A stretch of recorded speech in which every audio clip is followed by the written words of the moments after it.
Well, welcome everyone. Aloha. Aloha. Feels so good to be able to say that and be in Hawaii and be the only federal agency, yay NSF, that's actually here in person. We're very excited about that. We have a lot to present over this 3¼ hours. For Gene Feldman, this is about a 9-hour presentation. But obviously I don't have that amount of time, and so we're going to try to highlight and leave you with the maximum amount of information about NSF processes from the very start, cradle to grave, if you will. So I'd like to let you know that I am joined by my colleague in crime here. This is Jamie French. She is the Division Director of the Division of Grants and Agreements at NSF, and I can think of no one better to present award and administration than Jamie French. So excited to have her with me. So what are we covering today? Well, as I said, we've got a lot. A bit about an intro to NSF, who we are, what we are, the basics, so that we level set and make sure everyone's on the same sheet, on the same page. A fair amount about proposal preparation, and then go into, we get those proposals in at NSF, what do we do with them? What's kind of the mystery behind that black box? And so we want to make sure we cover that and then bring it all home with what happens, yay, when you get that wonderful NSF award. So with that, I'm going to turn it over to Jamie, and she's going to do the introduction to NSF. Thank you, Jean. And aloha, welcome. And to all of you online, welcome to you as well. We really appreciate you being here this morning.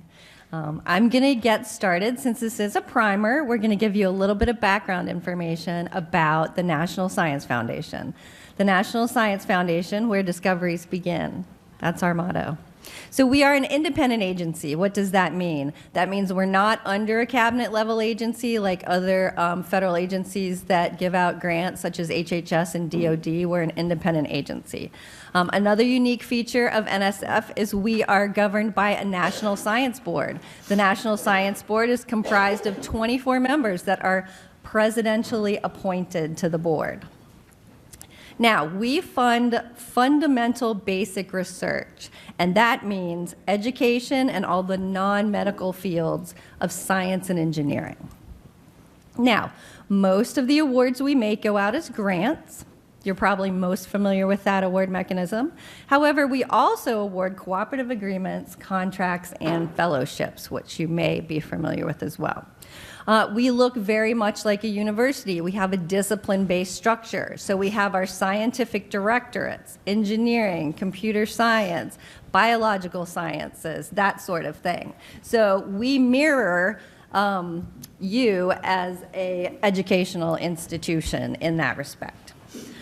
We are run by a number of federal employees. However, we do use rotators, which are scientists that come in under the Intergovernmental Personnel Act. They come from your universities. They come and work at NSF for 2, 3, 4 years. Then they rotate back to your organization.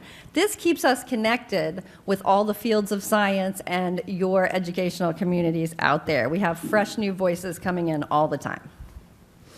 So by the numbers, 2023, we awarded $9.9 billion. Well, no, that's what we got. That was our budget, $9.9 billion. Now, 93% of those funds went out to you for education and research-related activities. So in effect, we have about a 7% overhead rate, pretty impressive. So the goal, the mission of NSF is to get those funds out to you because you are the ones that help us achieve our mission through grants and cooperative agreements. So 11 billion of that was, I'm sorry, I am on East Coast time today. Me too. I'm going to stutter through some of this. We made 11,000 grants, and those go out to 1.9 thousand institutions. We support 353 people under our awards last year. Now, 2025 is just around the corner, and we have submitted our budget request to Congress. We're hoping to see a 3% increase over the 2023 total, which would put us over the 10 billion mark. That would be a first for NSF. Now, how do you find funding opportunities? Jean is going to go into proposal preparation, but the first step is finding out where you can get those solicitations, those dear colleague letters. And so here we have a screenshot of our website. You'll see right here, find funding and apply. Now, there's funding search. You can filter it a number of different ways to try and get to what you are looking for. You can search by due dates, keywords, or disciplines. You can filter specific funding by directorate, division, or award type. Now, on the main search page, you can look up any award that's been made within NSF, and that goes way, way back. You can look a number of years. If I type in a keyword, it'll bring up a list of awards. So say you want to find research on waterfowl or something like that. You can type that in, it'll come right up. I can find out who is funded, what organization, how much, and by what program. This is a helpful tool if you're trying to figure out where at NSF your program or your research fits. Now, another way to find funding is grants.gov. In addition to the NSF funding site, you can also visit grants.gov to find our funding opportunities. It has a keyword search similar to NSF, where you can do a by topic search for your area of interest. You'll see that grants.gov has lots of resources available to help you search for funding opportunities at NSF and other grant-making agencies. And now we are going to get into proposal preparation. You found a research area that you want to try and submit a proposal, so what do you need to do? Jean's going to walk us through it. Thanks so much, Jamie. So when we talk about proposal preparation, there's a lot that goes into that. There's a lot that you have to do. There's a lot your faculty has to do. And what we would like to emphasize, or I particularly, what are those things you want to take home and tell your faculty about? Sometimes where are folks missing the mark, for example, or what kinds of things should they place a greater emphasis on? And so that's what we're going to cover as part of this document. So obviously, there's this little document called the Proposal and Award Policies and Procedures Guide. That is the backbone of NSF's proposal and award process. And something to emphasize to all of you, we have to follow it too. So this isn't I talked to my program officer told me something, it seemed like it was different than what I read in the PAP guide. They can just change whatever they want. No, they can't. They have to follow the PAP guide too, as well as our entire proposer community. It consists of two parts, proposal preparation and award administration. Now, one thing I'd really like to emphasize in this document is that unlike other agencies, it changes every single year. This is my 31st PAP guide, so not my first rodeo, been doing this for a while. And what we do is go through a pretty elaborate process where we'll put together a draft. We put it in the Federal Register. I know many of your institutions are reading it because they give us feedback. We read that feedback. We rectify every single comment that comes in. So we truly do listen to the community when we put out this final version of the PAP guide.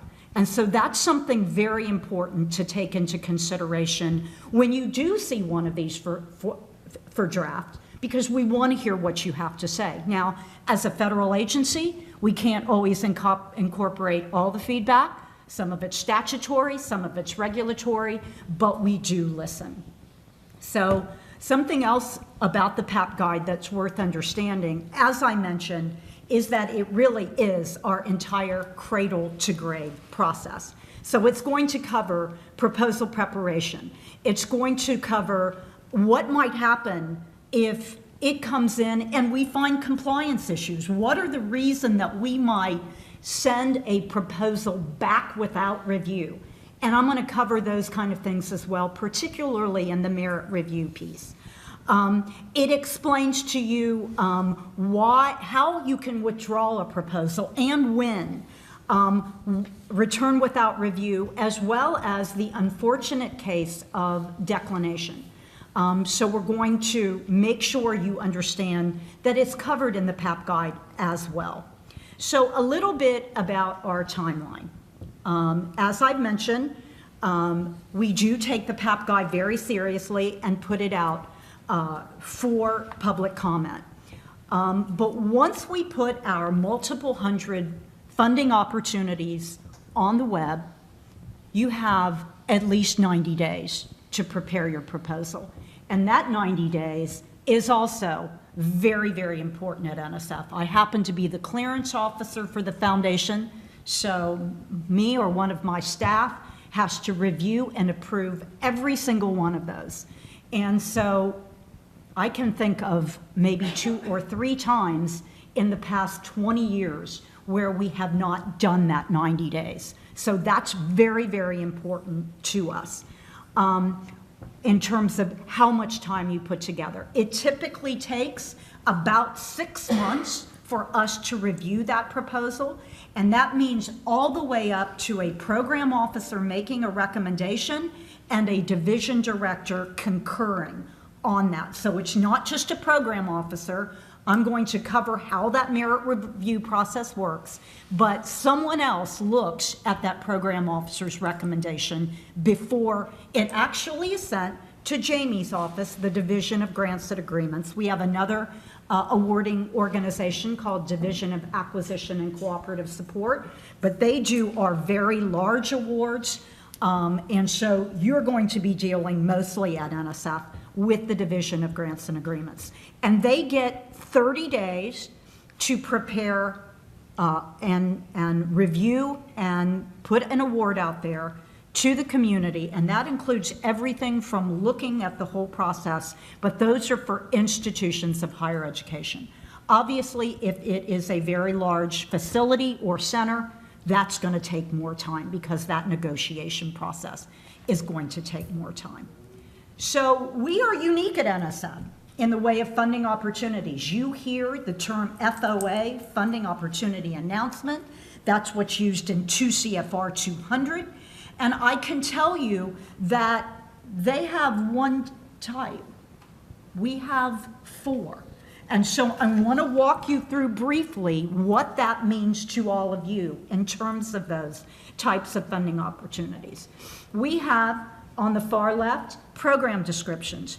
Those program descriptions are generally used by the core programs at NSF, and by what I mean by that is a very particular type of social behavioral science, engineering, mathematical and physical sciences. And those programs have typically been in place for a while. All you're going to see is a brief description of what that science is about. And then it's going to say, use the PAP guide. And so all you're going to see in a program description is just that. What's the science about? And if there's any associated deadline date, it will say that as well. But they cannot deviate from the PAP guide when you see a program description. Similarly, a program announcement. Now, I can tell you those are the most infrequently used documents at NSF. But what it does do is allow a bit more time to talk about the science that NSF is interested in, not proposal preparation, not eligibility, not award and administration, but the science itself. We also have program solicitations. I'm going to delve into that a bit more. This is my lifeline, my caffeine fix, so sorry, Terry, I had to walk up.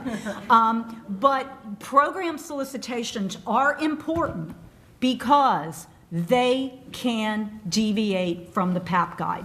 We get lots of questions. You've got a PAP guide out on the street. I just read a solicitation. It says something different. That is what we look at when we clear it. What are those deviations? And I'm going to walk through those in a bit.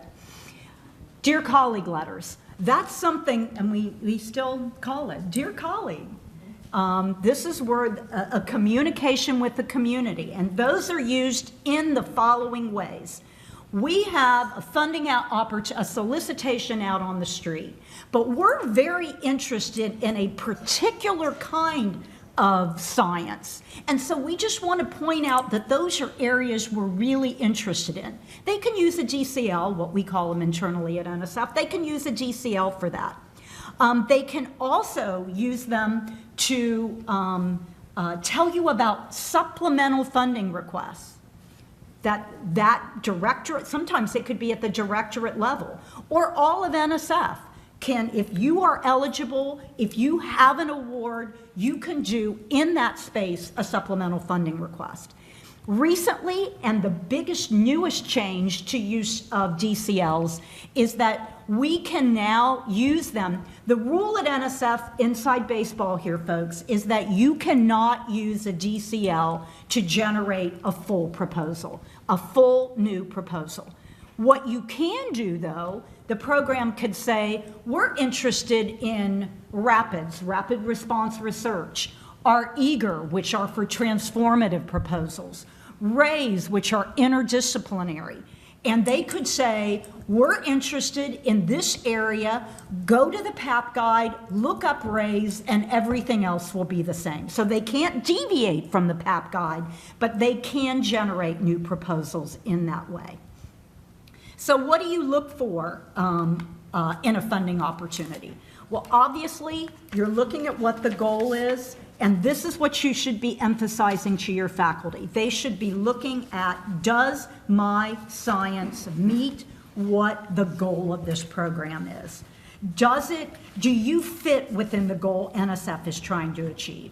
Obviously, eligibility, and I'm going to cover eligibility in another slide because it's very, very important. For solicitations only, as I mentioned, you can't deviate from the PAP guide except in the situation we're talking about where they have decided we need to deviate from the PAP guide and we're reviewing it and saying, okay, for this program, it makes sense to do what you want to do. So that's what they should be focusing on at that very earliest stage. So this is the cover page of a solicitation. Some things that are worth pointing out to you. Obviously, there's a number. We always give it an NSF number once it's cleared. And that is often how on the web and in communicating, we refer to that document. NSF, the 18 stands for a fiscal year, and then there are a series of numbers after it. So that's where we focus. This is the cover sheet of the NSF includes solicitation. Again, you can see the number right at the top. It's going to tell you which directorates are involved. We do not permit you to apply to a directorate that's not on that list. If it's got to be on that list for your science, for the particular science your faculty are interested in. We also have the deadline date. And I'm going to talk about deadlines in a moment because that's really super important. So the next one is the number of awards you want to make. That gauges, that is actually a federal-wide requirement in 2 CFR 200 that gives people an idea of what their odds are. Okay, here's how much money, and here's how many awards we're going to make. And again, it could give you a sense. Now, what I want to point out here, though, on this slide, is that estimated number of awards, 1 to 3. NSF can make 0. We don't have to make it. If something doesn't come in that meets programmatic needs at the National Science Foundation, it rarely happens, but it can. In unusual circumstances, they could also see on that estimated number of awards that we can do more awards than that. It rarely happens, but it is a possibility and something that you should be aware of. Now let's talk about eligibility, because this is very, very important. So we typically, what it will say is follow the PAP guide.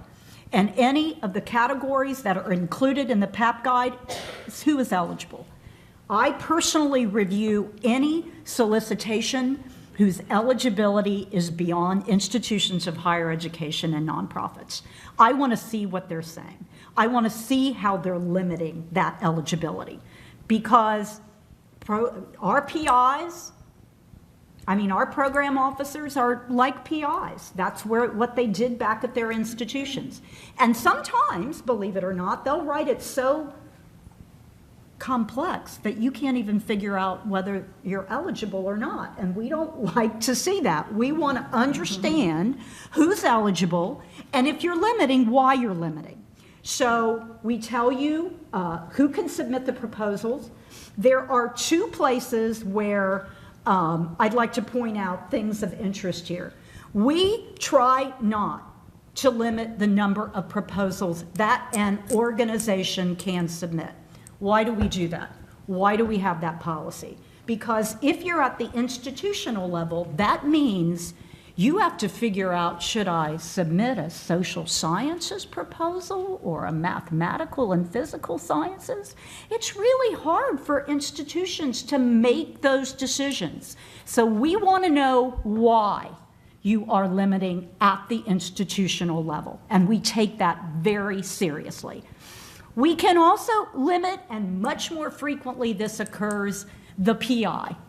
And we'll say a PI can, or co-PI, or now more frequently, other senior key persons can submit up to 2 proposals per cycle. Look, if you're an institution, that's a different, you can decide which one this is, and that's where we believe the decision should be made. The individual often wants to submit as many ideas as they have. Come on, give us your best shot. Which are the ones you think are strongest? So I really think it's important for folks to understand that that eligibility issue is also taken very seriously at NSF. Well, what are our types of submissions at NSF? Again, unlike other agencies who may have like a white paper or a preliminary proposal, we have a number of different types of submissions to NSF. So I'm going to walk through what each type is. The first, relatively new, concept outlines. And it's a concise summary of a project idea that contains information about the PI, the organizational units, titles, keywords, and a brief narrative of the idea and fit to what is being submitted. Here's what we're trying to achieve with a concept outline when one is required to be submitted. Is this idea the right fit for that program? It saves PIs lots of time when they hear, you know what?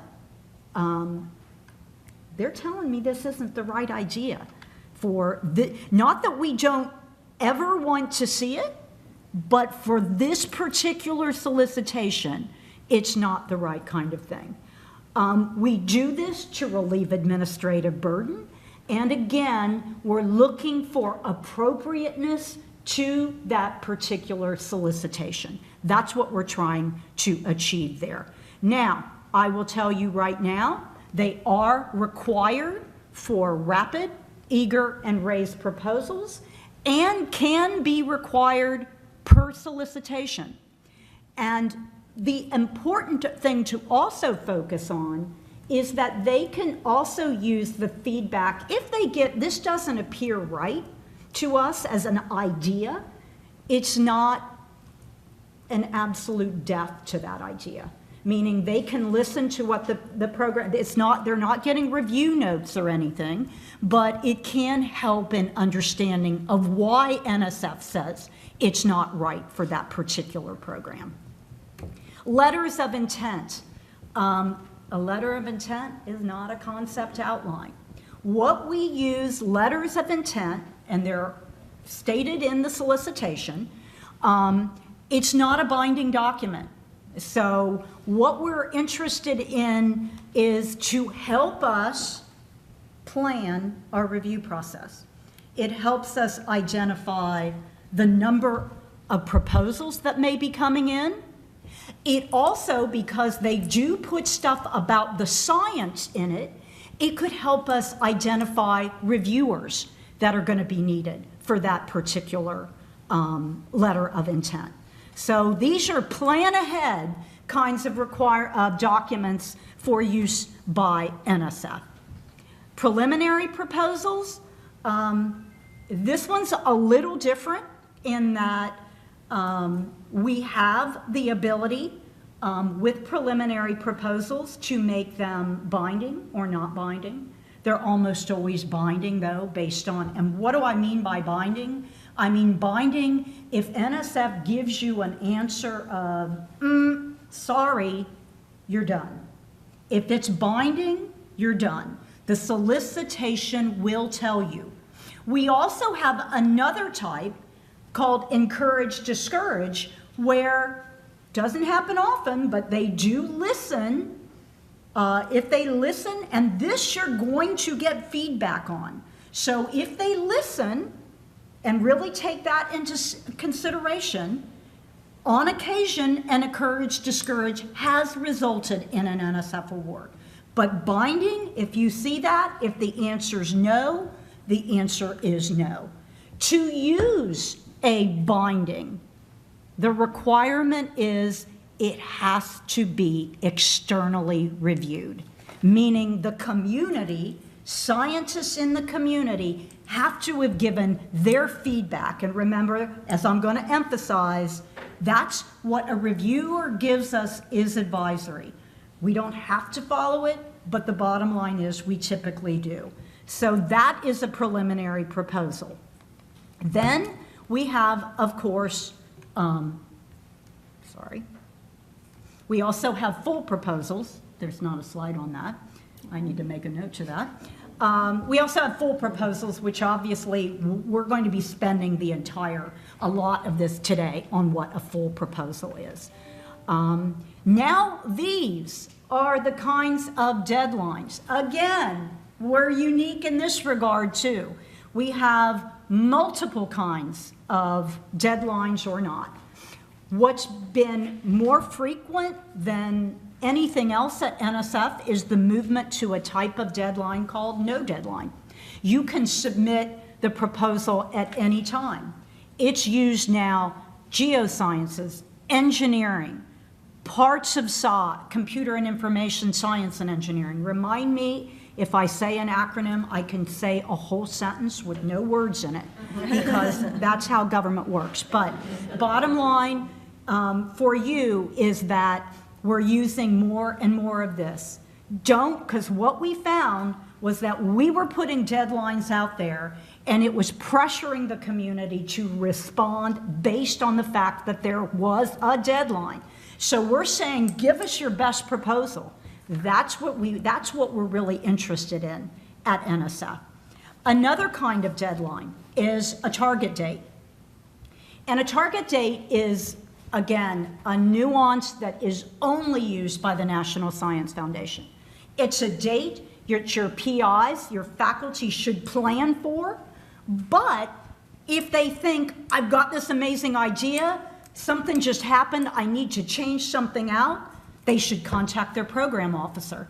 And if it's close and they could still not, impact all the other proposals that are being submitted, they may say, go ahead and do it. And a program officer has the ability to do it. But it's critical that they talk to their program officer on a target date if they think they are going to be late. And that communication is absolutely essential. Some may say, no, you want a month? We can't give that to you. But it is worth a conversation if it's a target date and they think they're going to be late. Deadline dates. This is pretty firm here, folks. I'm not going to lie to you. In almost every scenario, they contact the policy office, program does, and say, we've got this situation. Okay. What's the situation? And we walk through what's going on. But in 99% of the time, you are going to find that we say it's late. Why? Not because we're trying to be bureaucratic. It is for purposes of equity. How is it fair to the people over here that got their proposal in on time? It is almost like grade school. The dog ate my homework. There's a really, really, really, really great reason. I mean, the excuses that I have heard for late proposals, and I will tell you, they will drop the dime on research administrators in a second. I had it to them, they messed up, don't blame it on me. The proposal is from the institution. It is not from that PI. So we remind them of that, and we take that part very seriously. Now, there is another kind called a submission window, and that provides greater flexibility. It may say beginning of August to August 30th. You can submit a proposal at any time during that time frame, but the last day reverts to a deadline, 5 p.m. submitters local time. I'm going to emphasize this in the NSF update. When I say submitters local time, it is the submitting organization's local time. Faculty, I know they're over here, but I'm working virtually. No, it's the submitting organization. So that deadline on a submission window is going to be 5 p.m. submitting organization's local time. Now, before I go into the other types of proposals, let me emphasize one more thing. NSF takes, unfortunately in this world we're in, natural or anthropogenic events very seriously. And we understand that they're happening more and more often. If you look in the PAP guide, and if you experience one of these events, what should happen? And by the way, our institution had a planned power outage is not a natural disaster event. No, I mean, we get that probably more than anything. Not my fault, it's the institution's fault. That is not a legitimate, but certainly we experience everything from hurricanes, floods, landslides, hurricanes, and your first thing that should happen is your faculty members should contact their program officer if they can. Sometimes it's so bad that they're worried about their family. We get that. So if it's possible, contact the program officer. Our IG wanted to make that a mandatory requirement. We said we get that every year. Absolutely not. They may not be able to. They may not even have power. So what's going to happen then is they're going to check a box on the cover sheet. Typically, we give 5 business days. But with some of the natural events we've been having, 5 days isn't enough. So that may be a conversation, if it's over that they need to have with their program officer. So let's talk about the fact that there are other types of proposals that can be submitted. We are focusing here today on research proposals, but we have a lot of other that we identify in Chapter 2 of the PAP Guide, everything from a planning to a rapid response research, eager, raise, goalie, conference. If they are planning to submit one of those proposal types, they need to clearly look at that section of the PAP Guide that covers that to see any deviations from our normal process and content requirements to make sure that they are knowing the type, what is required for that type of proposal. So again, I'm not going to cover each of these. The important takeaway is when you see NSF wants equipment grants, NSF wants a conference proposal, you need to look at that section of the PAP Guide and follow those instructions. Now I'm going to spend some time going into the contents of research proposals and what they are and what the things are that we require in a regular research proposal to NSF. So we have something called single copy documents. Single copy documents are just that. The terminology is arcane in that there's not a copy of anything. But the bottom line is what we use it for is this is for NSF use only.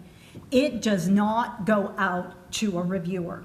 Obviously, let me give you an example. Authorization to deviate almost never happens. Has to be approved by the assistant director in each directorate. Most PIs don't want to risk going to the assistant director. That's the head of engineering, that's the head of geosciences, and ask for that. List of suggested reviewers to include or not to include. This gives us great ideas of potential sources of reviewers. But you can also tell us why they don't want to include someone. Well, obviously, we wouldn't want that to send out to a reviewer, someone who the PI said, I don't want that person reviewing my proposal. Might not be very good. So we do not send those documents out the door. They stay behind our firewall and are not accessible by our reviewers or the general public. Proprietary or privileged information. Not used very often, but on occasion, you may say, we don't want salary information released. We don't want other kinds of information released, and we tell you here's the process that you use in those unusual circumstances when that happens. Then we have the proposal certifications from both the PI and senior personnel. I will be covering that throughout the presentation. Required sections of the proposal. And I'm going to be covering each of these in some detail, so I'm not going to focus heavily on this particular slide. But as you can see, it's a lot of stuff. And every year when I go to senior management, I remind them that before we impose another new requirement, we should look at what we have and make sure every single section is necessary, because there's a lot here, folks. I'm not in any way denying it. So let's go into these a bit. Now, I have got a whole bunch of information in the merit review where this comes in, the proposal comes in the door. So I'm not going to spend a lot of time on this slide because I will be covering it later. Another take home for all of you. What is the worst thing that can happen to a proposal? If you ask a faculty member, they're going to say, I got declined. I didn't get funded. That's actually not accurate. The worst thing that can happen is they can get the proposal returned without review. They get nothing in response except what you did wrong in terms of the violation of the non-compliance. If it's reviewed and they get a declination, they have the benefit of the reviewer input that can help them improve that proposal for a future submission. A return without review, they don't get that. And many of this stuff, automated. No human being even makes this decision on the proposal not accepted part. It just, you could keep pressing that button, but it doesn't even come in the door because there was a violation. So those were the really two key take-home messages about this, but I'm going to cover it a bit later. So again, I'm going to cover all these slides. Now, cover sheet. Some important things. Some of this is pre-populated and are electronically pre-filled from the proposal. So that's where we are trying to do that to the extent possible. And much of it is really basic information. What I do want to cover is NSF permits at the bottom. UC boxes. NSF permits on an NSF proposal API and up to 4 co-PIs. If an NSF program officer tells a faculty member, oh, just don't worry about that, we're going to get that in as a senior key person, but then we'll make sure the award can be made to that individual. Factually inaccurate. the award system will not even let you put more than a PI and up to 4 co-PIs. NSF intellectually sees no difference between a PI and a co-PI. They have the same rights and responsibilities. They can all prepare proposals, and yes, if an award is made, they're going to all be held responsible for submitting any project report. So that is very, very important information. What I do want to focus on is that there's a bunch of boxes on that cover sheet. And we use this information in multiple ways. Many are, some are informational, some, and meaning it tells us something is going on in a given proposal that we need to know about. Some of them tell us, oh, they've got more steps they're going to have to give. Human subjects, vertebrate animals, we're going to expect to see your IACUC or your IRB approval. You do not have to have them when you submit a proposal. All we want to know is that there are human subjects or live vertebrate animals on that box. If you have an international activity, we're going to ask you the countries that are involved. And the newest ones are off-campus or off-site research and potential impacts on tribal nations. I'm going to talk a bit about those later.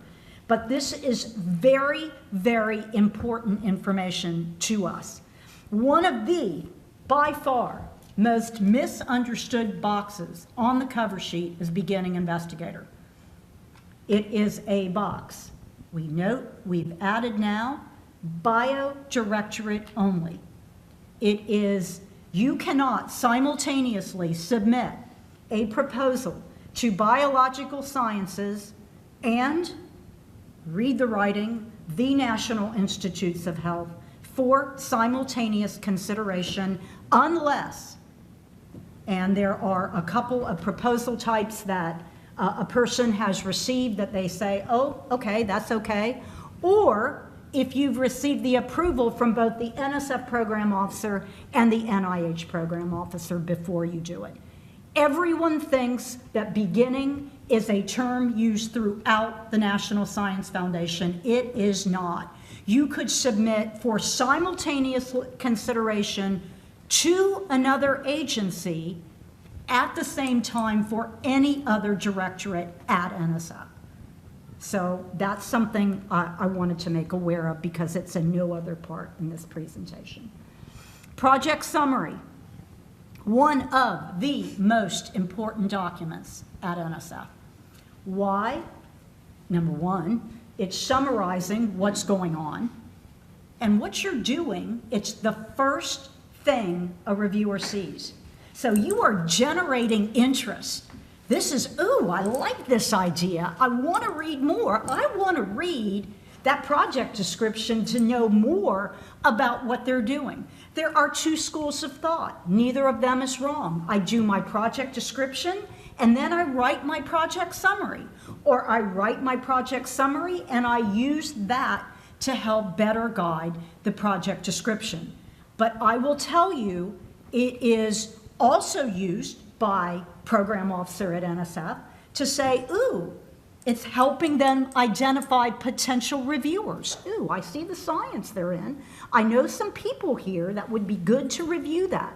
The mistake that people have, though, in any event is not taking it seriously because it is an afterthought or spending a lot of time on the project description, on the project summary, and by the time they get to the project description, the reviewer isn't as enthusiastic anymore because they feel like there's a disconnect between what they're seeing. So a very, very important document. Merit review criteria. Now, I've got a whole section on what's going to happen when the document comes in the door. Your faculty should have these criteria right in front of them when they are writing their proposal. Because this is what we're going to give a reviewer, folks. We're going to give them the merit review criteria. There isn't a percentage basis. We use intellectual merit, the potential to advance knowledge, and broader impacts, the potential to benefit society. So they are equally important, and the instructions say, in our merit review section in the PAP guide, they should be prepared with equal concern when the faculty member is writing a proposal. So I've heard a lot of confusion in the community. It's only really important if the intellectual merit is there. I don't have to focus on broader impacts. Absolutely, they are both important. And we can emphasize that in the merit review section. Now, we come to the backbone of the proposal, the project description. We give you in the PAP guide instructions. What do you want to do? Why you want to do it? How you plan to do it? How you will know if you succeed? And what are the benefits if the project is successful? You absolutely must have a separate section on broader impacts with a label. We get this all the time. So a label, space, drop down, another space, and then your broader impacts. We get that all the time, and that impacts readability. Other points to emphasize here. Look, folks, a lot of reviewers look at it as a story. And if an important piece is missing and they leave it going, but wait a minute, I don't understand what's going to happen, how they're going to do it, I don't know what's going to come out of here. You could have the most amazing idea, but it impacts nobody. There aren't any broader impacts. So that's something to consider when they certainly are writing the proposal. This is one of the single biggest areas where there are deviations. It's 15 pages. And so that's a really important thing to emphasize. One of the biggest deviations is that for very large facilities or centers, they may give 25, they may give 30. You absolutely must follow the solicitation on any page limit deviations that are given to you in the PAP guide. Now, I'm going to cover also here, in the project description, there are, as I mentioned, 15 pages. If a PI or co-PI has had NSF funding within the past 5 years, they must have a section on results from prior NSF support. Now, here's the thing that's wrong on how people view this. A faculty member who has gotten NSF funded, wait a minute, but this is unfair. They get 15 pages, I gotta use the pages to tell what I did. That's not fair to those that are more experienced researchers. And those that are early career faculty say, this isn't fair. They get to, you're just proliferating them getting the money because they get to tell you what they used with the money you already gave them. Both are wrong. We know that you have to start somewhere in your career. We want to fund just as many early career as we do experienced researchers. You got to have both for the foundation to be successful. So the one thing to keep in mind for your faculty is that, believe it or not, we know if a faculty member has been funded by NSF, and some will say, well, they may just miss that. And then I can use the full, we know. We have the technology to know that. So I do want to emphasize that because that sometimes, yes, sir. Oh, wait, hold on, so that they can hear you. Oh, I didn't think it was that important of a question, but do you have like a target percentage for like early career versus like experienced researchers? There is no, and in fact, I'm going to go and merit review how it's actually even more than that. Okay. It's more than just early career. A program officer is building a portfolio of funded projects. Okay. And just because it's early career doesn't mean they're going to get funded or not get funded. I'll talk about that more in merit review. Hi. So to be clear, within the 15 pages of the project description, you must include a section about prior results. Did I get that correct? If you have a PI or co-PI that has received funding in the past 5 years, and even GRFP, Graduate Research Fellowship Program, counts, funding from NSF. References cited. Well, obviously, this is important for a variety of reasons. Why is it important? Well, you're a reviewer, you've done the seminal work in this area, and you're looking at references cited. You're not referenced. So this shows to reviewers, based on your references cited, that you know what's going on in that discipline. So really, really important to take that seriously.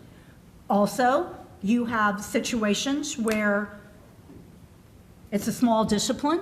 Program officers are looking for reviewers. That is a ripe place for them, the references cited section, to actually look at that particular, to actually review that particular proposal. Budget and budget justification. Now, every proposal that comes in has to have a budget, and it has a budget for each year of the support that's requested. In addition to the budget, you have to have a budget justification of up to 5 pages for all of the years combined. A more recent change in the last 5 years is that we also give any sub-awardee, sub-recipient up to 5 pages as well. So you see on this screen a lot of budget categories. Note to self, if you have a line on a budget, there should be a line in the budget justification explaining that. Program officers like to cut budgets. I'm just being a reality here. So you're giving a compelling reason why they shouldn't by putting that reason in your budget justification. And so there are a lot of categories on here and some important overall guidance to look at. How much should I ask? I want to inflate it because I know they're going to cut it, so I'm going to just inflate the numbers. These people are experienced doing the research. They know what it takes. A reviewer may say, I've done that research. You don't need that big piece of equipment to do what they want to say. So does the budget answers, do I have the necessary resources to carry out the project as proposed? So they're going to look at this stuff and they're going to say they've asked for 2 graduate students. They don't need 2, they need 22. Based on what it is they want to do. So the budget really also helps explain, do they understand the research that they want to carry out? So obviously, I had one of the best speeches. I've done over 50 NSF grants conferences. And always faculty get up and say, how much should I ask for? Ask for what you need. That's what you should ask for.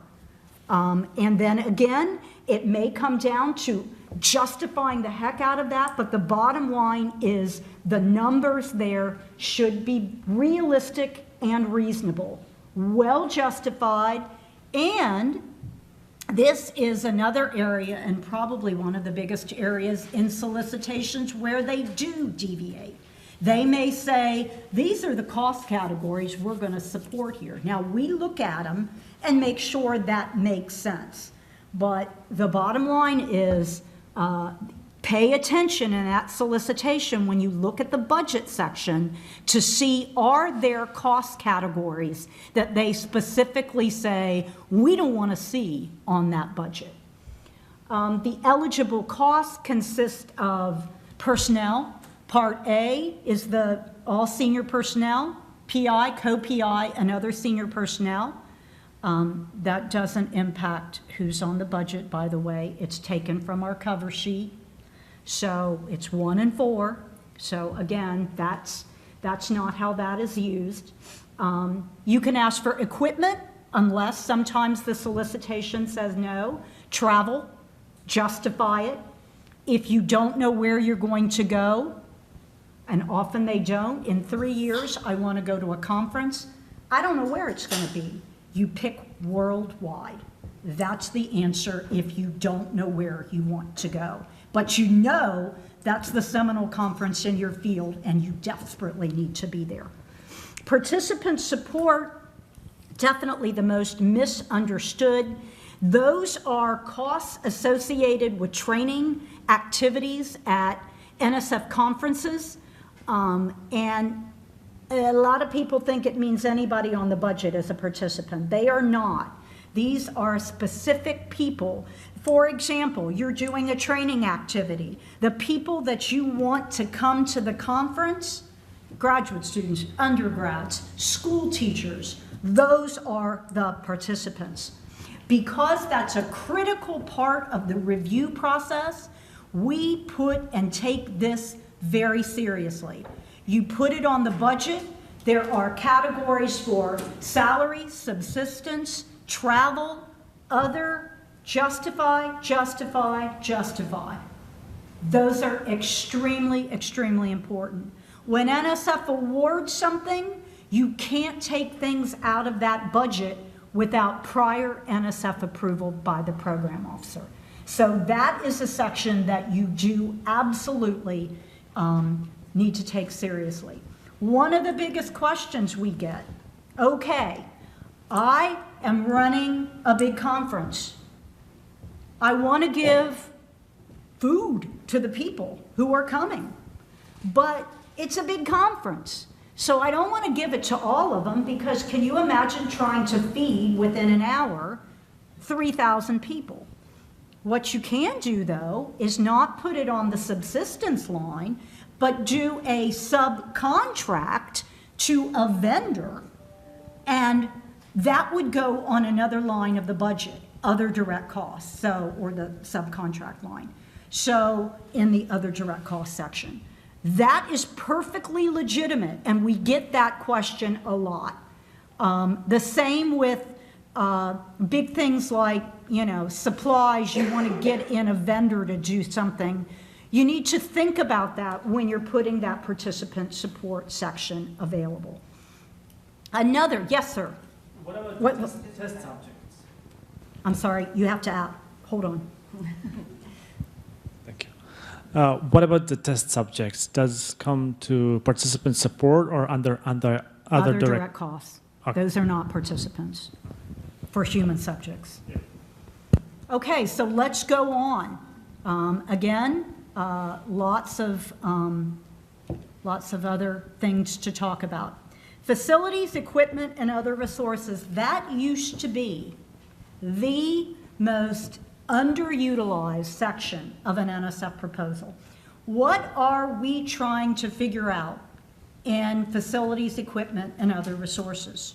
So, remember I said under merit review criteria, do you have the necessary resources to carry out the project as proposed? This and the budget may do that. For example, you may find yourself in a situation where you're going to have another organization is going to contribute something to that project. Well, a reviewer needs to see all the resources, not just those that are being asked from NSF, but everything necessary. And so facilities, equipment, and other resources is a way to do that. There's no page limitation for this section of the proposal. We tell you, do not include quantifiable information. Why? Because if you put something on the budget, we consider that voluntary, committed cost sharing if you're not asking for the full amount. And that's a violation of NSF's cost sharing policy. So something to keep in mind there. Also, you often have, and in this section, we're not talking about the computer at your desk. You're talking about the major resources that would be necessary to carry out that particular research project. And a lot of misunderstanding about what this actual section of the proposal is. We provide information in the PAP guide that gives greater instructions. This is a section I would definitely encourage you to encourage your faculty to review, to make sure they have things that are needed. Biographical sketch. I'm going to be talking tomorrow at the NSF update a lot about biographical sketch. Biographical sketches are required for all senior key persons. This is helping NSF assess, does the individual or team have the necessary qualifications to carry out the research as proposed? We are going to make some pretty significant changes to this section of the proposal that I'm going to talk about tomorrow. But suffice it to say, they have to be prepared in Science CV, which is an NIH National Library of Science system. It's not an NSF system. That must be used. We're requiring it, NIH doesn't. So we were the first to take this seriously. As part of this, as we talk about tomorrow, you're required to disclose contracts associated with foreign government, particularly foreign government-sponsored talent recruitment programs. All you must do is disclose it. Not bad, not disclosing it is bad, but foreign talent recruitment programs are not necessarily bad.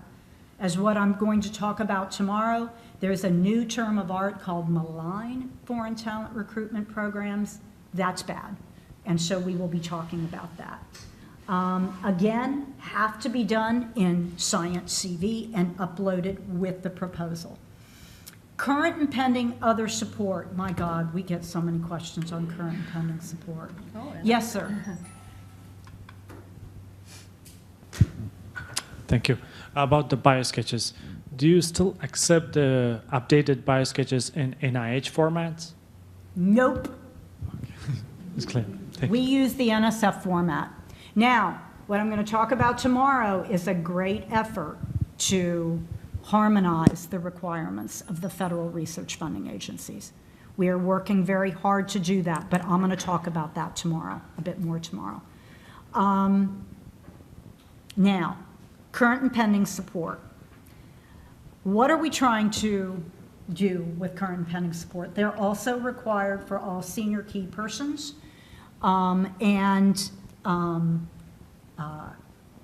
This is used to assess capacity. Do I have the capacity to carry out this research as proposed?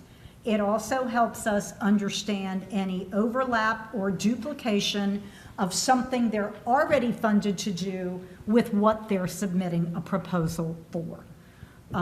This is looked at as part of the review process, and we have a lot of tools in place to help know what is reported and what is not. We have and it will be on the screen tomorrow, but we have a link to a table of pre- and post-award disclosures. And given the number of questions people still ask, I would strongly encourage you to point that out as something that your faculty members should take a look at. So we're making a lot of changes in this space. And we used to have, as part of the biographical sketch, a section called synergistic activities.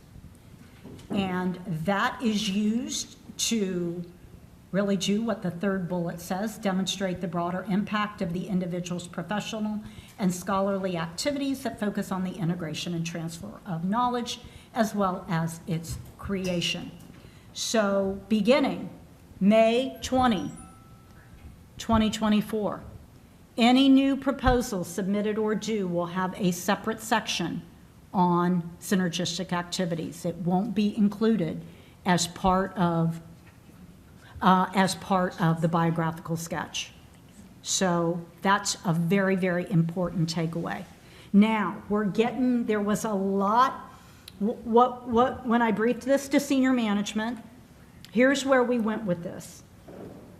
Up to 1 page and up to 5 examples.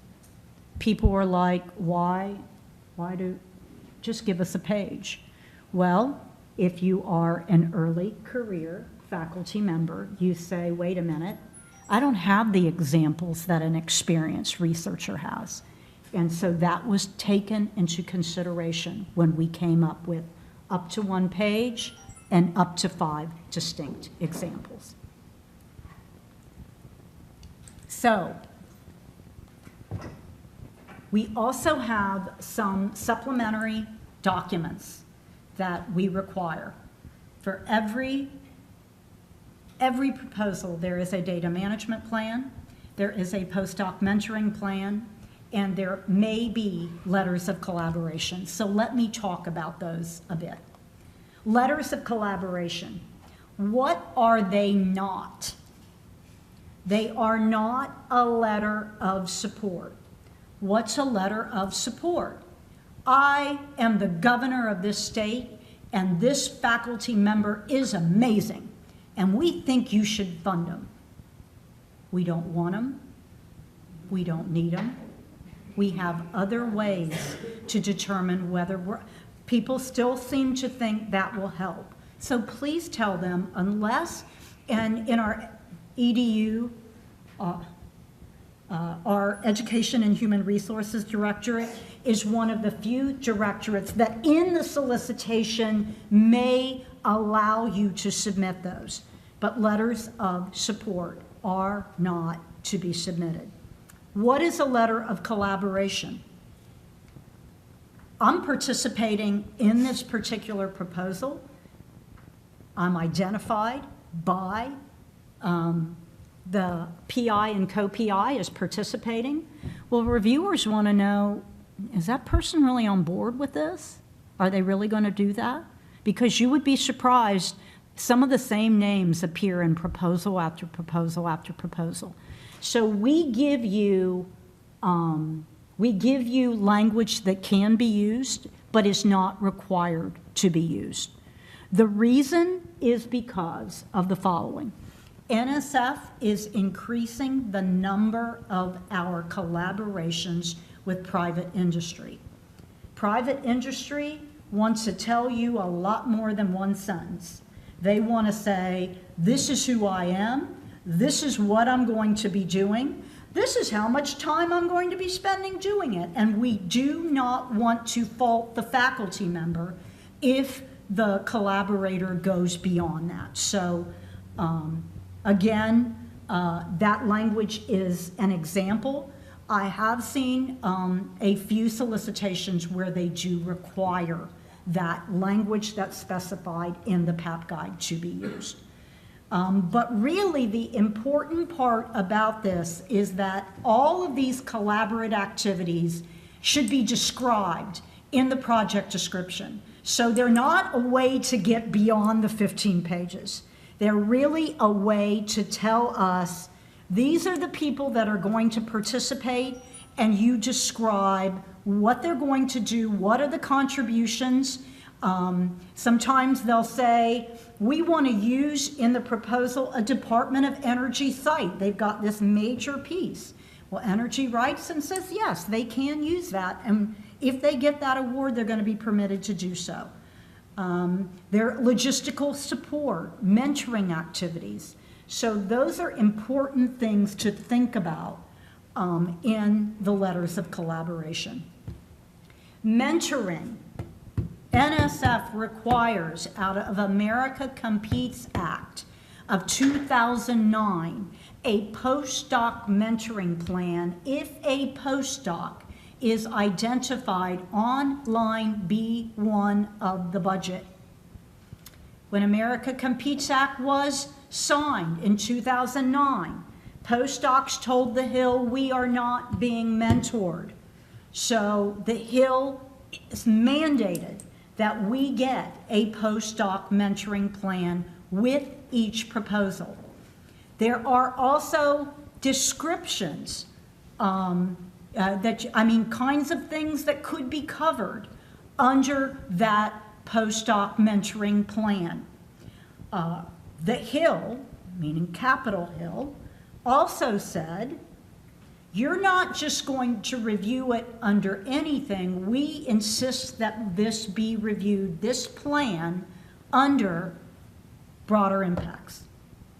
Up to 1 page, and if you've got something on B1 and you don't have a postdoc mentoring plan, you can keep pressing the submit button because it ain't coming in.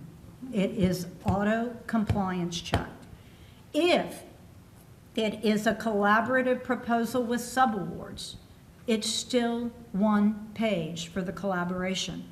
If it's a separately submitted collaborative proposal, meaning there are leads and non-leads, but if awards are made, each organization gets their own award. You still 1 plan because we consider that 1 intellectual project. And we want the institutions to be collaborating on the kinds of mentoring that will be provided. Now you notice, she keeps talking about a postdoc mentoring plan. But this slide says graduate students. Effective for any new proposal submitted or due on or after May 20, 2024, that plan will have to also cover graduate students. So, something as you're planning right now, May's going to be here before you know it. So, it will be looking at line B1 and B2, where graduate students are. So bear that in mind. It will still be 1 page. Not separate plans for graduate students and postdocs. 1 plan for graduate students and postdocs on the project. I'm going to talk about that tomorrow. I've got a couple slides that talk about the mentoring activities that may be included, career counseling, preparation of proposals, developing publications and presentations, offering guidance on techniques to improve teaching and mentoring, counseling on how to effectively collaborate with researchers from diverse backgrounds and disciplines. I want to emphasize here, very important, that really a good mentoring plan is a good mentoring plan. These are just examples of the kinds of mentoring that may be provided. Data management and sharing. Folks, data management and sharing is a very, very, very hot topic in DC right now. The government funded it. It needs to be shared. So all proposals are required to include, as a subdoc, a data management. It used to be a data management plan. Now it's a data management and sharing, because it's just as important to manage it as it is to share that data. So it's up to 2 pages. Yes, it's auto compliance check to make sure it is there. If it's not there, you will not be able to submit the proposal. Now, there are cases, not often, but the PI says there is going to be no generalizable data developed under this project. Well, they're still going to have to describe that, but that is there and justified, but that is a possibility. Now, I chaired the committee that decided how to implement this. And the only thing that was agreed upon by our directorates is that it is data are, not data is. And that was it, because the disciplines looked at this very differently. So when you go in to this section of the PAP guide, you will have directorate-specific instructions on what to include in the data management and sharing plan. They were updated less than a year ago, but we continue to focus on that. I will tell you that social behavioral sciences is very different than engineering and all the other directorates. So very, very important to emphasize.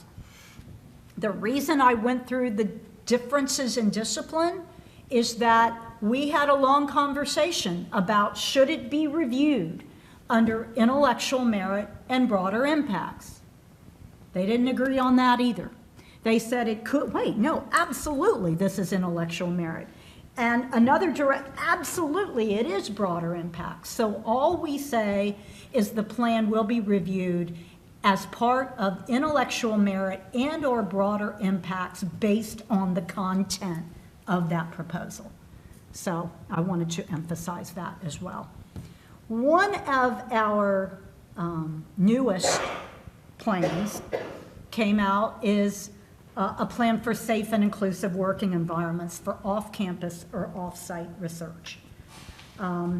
Again, this is a new, relatively new, within the last 2 years, section of the proposal. And for each proposal that proposes to conduct research off-campus or off-site, the authorized organizational representative has to certify that there's a plan in place for that proposal regarding a safe and inclusive working environment. Why are we doing this? Because it is NSF's policy that safe and harassment-free environments should happen wherever science is happening. So if it's off campus, that is just as vitally important. So for purposes of this, NSF defines off-campus or off-site research as data, information, samples that are being collected off-campus or off-site, such as field work and research activities on vessels and aircraft. Who makes the determination of whether it's off-campus or off-site? The institution does. Now, obviously, folks are looking at that proposal and, you know, that's really, really important to focus on that particular aspect of it. But the plan isn't submitted as part of the proposal. Rather, we're implementing it just like we do for conference and travel, which also says you have to have a plan, but you don't submit it to NSF. And in those cases, the organization has to have a policy or code of conduct that addresses sexual harassment, other forms of harassment, or sexual assault. The plan also should be identifying the steps the proposing organization will take to nurture an inclusive off-campus or off-site environment, and consider information about communication. Now, this has to do with a plan for that proposal. That language is right in the PAP guide. And we hear from institutions, not a worry, we're going to have one plan. It's going to use for everything. The problem with that is that how you might communicate is very different if you're on the ice, which is Antarctica, the Arctic, than if a student is 3 blocks from campus, which my son did, went in a swamp and collected samples, how you communicate and what you put in that plan might be very, very different. So I am just emphasizing that. The plan is not submitted as part of the proposal. But let me emphasize, we have Biological Sciences Directorate, Geosciences Directorate, a few programs in Social, Behavioral, and Economic Sciences Directorate, our Office of International and Science and Engineering, who have modified the solicitation to require that this plan be submitted with the proposal so that it can be reviewed by reviewers. I have actually had faculty members come up to me and say, I get administrative burden. I totally do because I'm dealing with it. But this is something that's important. People need to feel like they're safe and that it's inclusive wherever the research is happening. So I wanted to make sure that we focused on that as well. So a new part of the proposal, not part of the proposal, but a new part has to do with seeking and obtaining tribal nation approval for proposals that impact tribal resources or interests. So this is a new requirement for proposals submitted or due on or after May 20. You're hearing that a lot. This is a new requirement. NSF, just so you're aware, does not retroactively implement requirements. So that means we're not going to take this and say, oh, you should have done this in that proposal you submitted 3 years ago. You didn't know about the requirement then, how could you have complied? Or you're given a standard grant that happens after May 20, gets no new money, but we're imposing a new requirement on you. We don't do that. So she's going to talk about that a bit more in her section. But I just want to emphasize this. I am going to spend a lot of time talking about this tomorrow. When we talk about resources or interests, it's, and this is, by the way, federally recognized Indian tribes or Alaska Native tribal nations, 574 of them. So this is really very important. And believe it or not, other agencies have already been doing this. There are already executive orders and statutes. People have asked a lot of questions about this and said, no, wait a minute, so the tribe is going to dictate the science NSF is going to do? No, but they're going to say what can be done on their land. They are sovereign nations. So this is really, really very important. It has to do with the following: resources and interests connected to tribal nation lands or those aspects of tribal life that are within the domain of a tribal nation, not limited to their language, subsistence rights, as opposed to something that's happening to an individual member of the tribe. We hear a lot of stories where someone goes on tribal land, collects information, writes a paper, and doesn't even tell the tribe that they were on their land. This is fixing that issue, or trying to fix the issue. We do in the PAP guide have examples. Again, I'm going to talk about that tomorrow. But what you need to know for these purposes is that when you go to submit that proposal, submitted or due on or after May 20, 2024, this is also just in time. All you had to do is reach out to the tribe and say, this is what we want to do, and ask for their review and approval. You do not have to have the approval when you submit the proposal and you submit it to the National Science Foundation. Yes, hold on.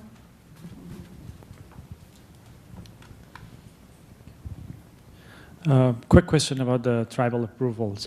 What if the main campus of the institution is on a tribal land, but but the science which the proposal is submitted for is happening off-site.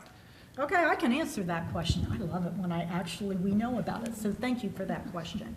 There are institutions of higher education that are on tribal lands. We know that.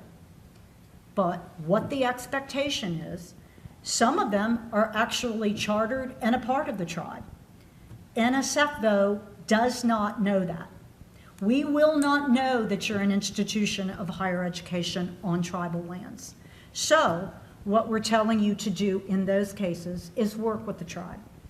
And you may even be able to do an MOU where they will give you a piece of paper that says you're part of us, and you can speak for us in this context. Some tribes may not do that. So the bottom line is we will still expect to see an approval. You can facilitate that by working with the tribe and getting something that, works for these purposes. But the bottom line is NSF will not fund it without that prior approval from the tribal nation. Whose responsibility is it to ensure that that tribal person is the right person, the institution? We can't do that. We've also been in very large meetings. Well, great. NSF should develop a form letter. Here's what we need, tribe. Here's what we're asking for. And then they all use the same form. Easy. Then the institutions of higher education will always have the form to use. The issue is we can't dictate what the tribes want. They're a sovereign nation. We can't do that. So we have thought about it, and when I briefed this at an Arctic meeting where tribes are represented, they actually gave that a round of applause and said, right answer. Don't dictate to us, NSF. It's our land. So very, very important new change. Now, I'm going to talk about some important reminders of things to consider as part of this process.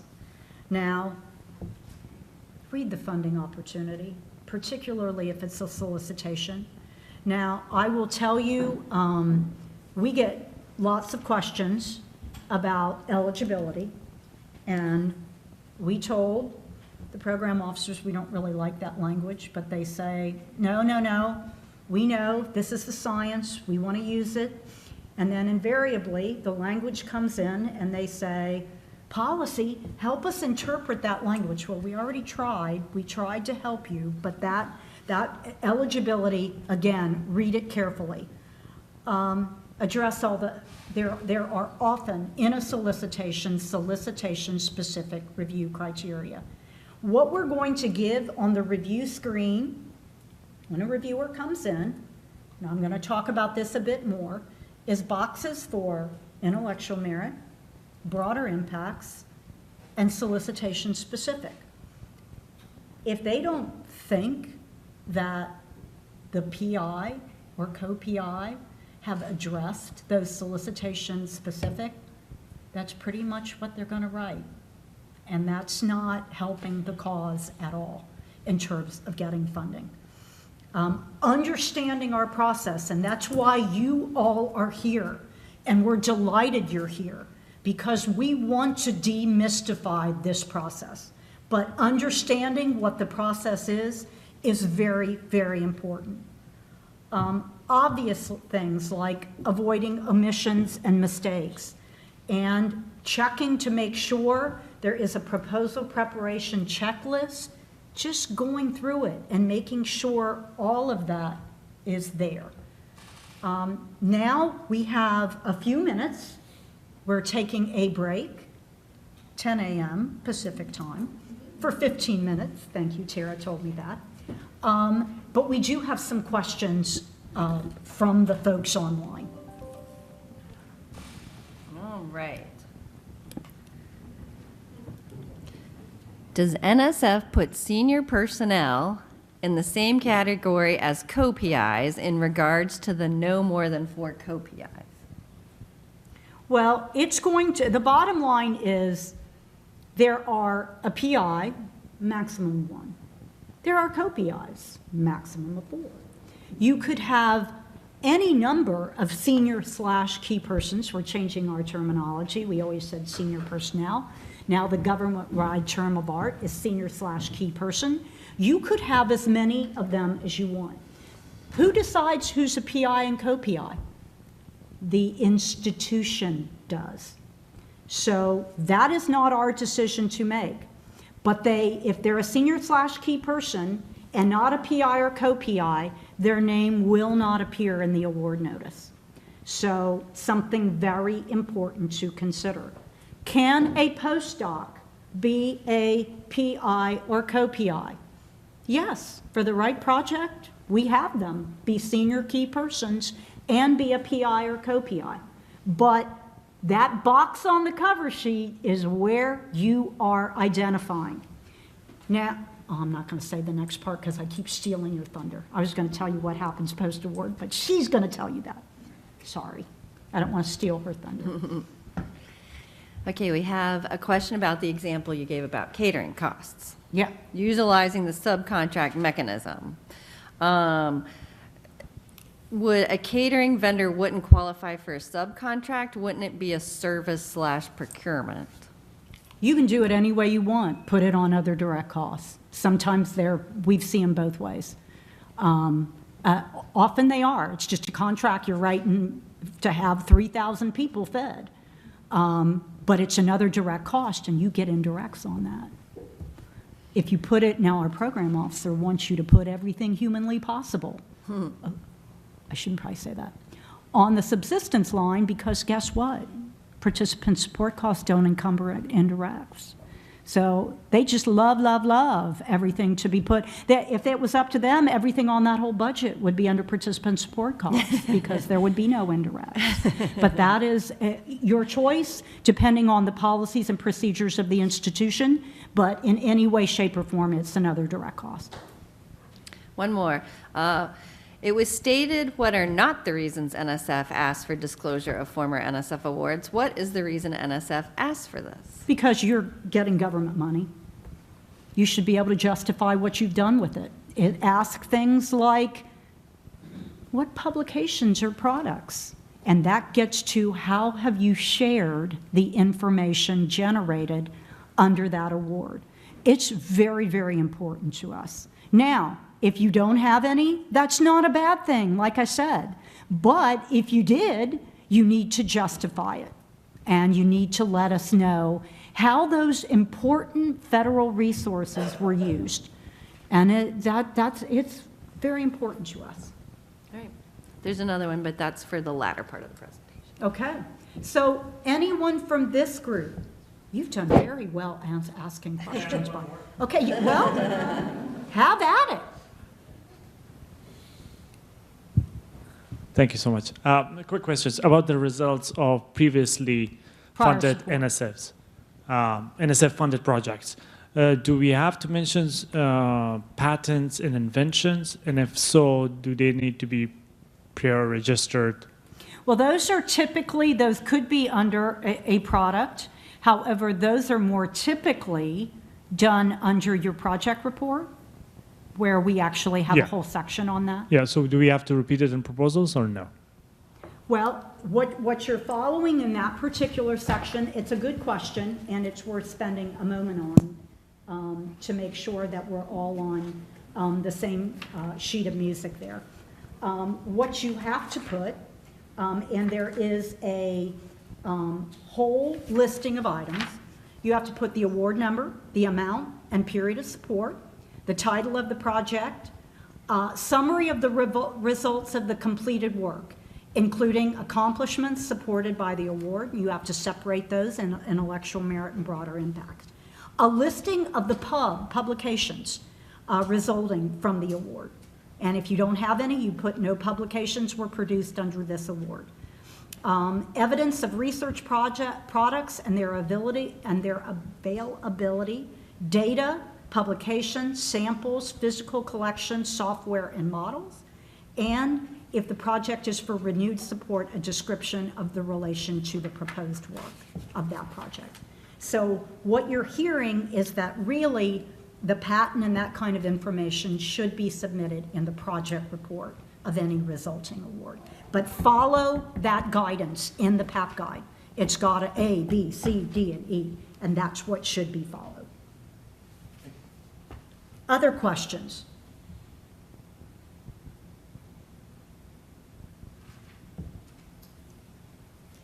Tara, before we go to a new section, would you rather us just break for break? Okay, let's go to a break. It's now 3:51. You didn't know that, but it's really 3:51 on my clock. So 10:15. Be back at 10:15. All righty, so we're going to do part 2 now of today's workshop, and we're going to cover both merit review, and then I'm going to turn it over to my colleague who's going to cover award and administration. So very, very excited to see you all back, and let's get right into the session because we have a lot to cover. So as I mentioned, this is part of the merit review process. Now, we were asked a question about the foreign financial disclosure report that was included in the PAP guide in in the 24-1 version, and the fact that folks don't know what to report, et cetera. I will be spending a lot of time on that as part of the NSF update. So I will be covering it in tomorrow because it really doesn't fit in as a new requirement in terms of what we're going to be presenting. But you will hear a lot more about it as part of tomorrow's NSF update session, including the kind of data elements, the timeframes for reporting, how we're going to mandate, and who's going to be required to report, kind of things. So I just wanted to make everyone aware of that.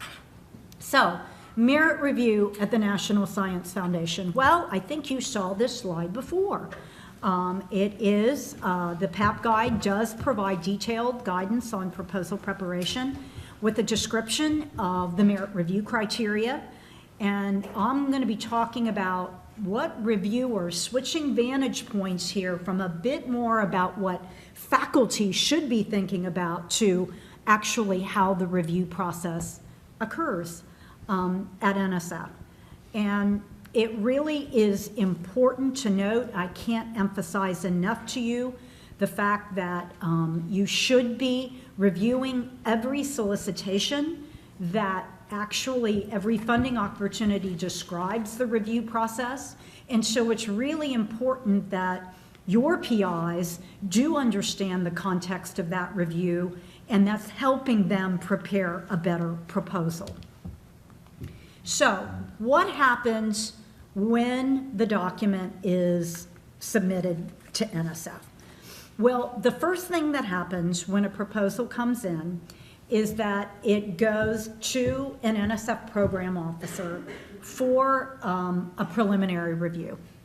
And what they're looking for is to make sure the proposal is complete, was submitted in the appropriate time frame, and that it conforms to the proposal preparation requirements.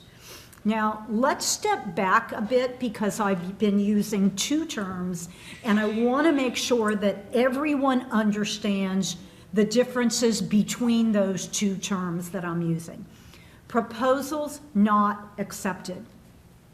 What proposal not accepted means is that if you look in research.gov, which we mandated that you used in 23-1, you use research.gov to prepare proposals for submission to NSF. And unlike our very much beloved NSF FastLane system, what we were able to do with research.gov, and I spent hours and hours and hours with our colleagues in the Division of Information Systems, helping map out what are the requirements for this new system. And To the extent possible, if there was an ability to automatically compliance check it, we did. So that we took that burden and responsibility, number one, and made for equitable treatment, number two. We said the system will look at these requirements. And if the system automatically compliance checks it and decides that it does not comply with NSF requirements, it's called proposal not accepted. So, if you hear the term return without review, what that means is that the proposal has made it through the automated compliance checking.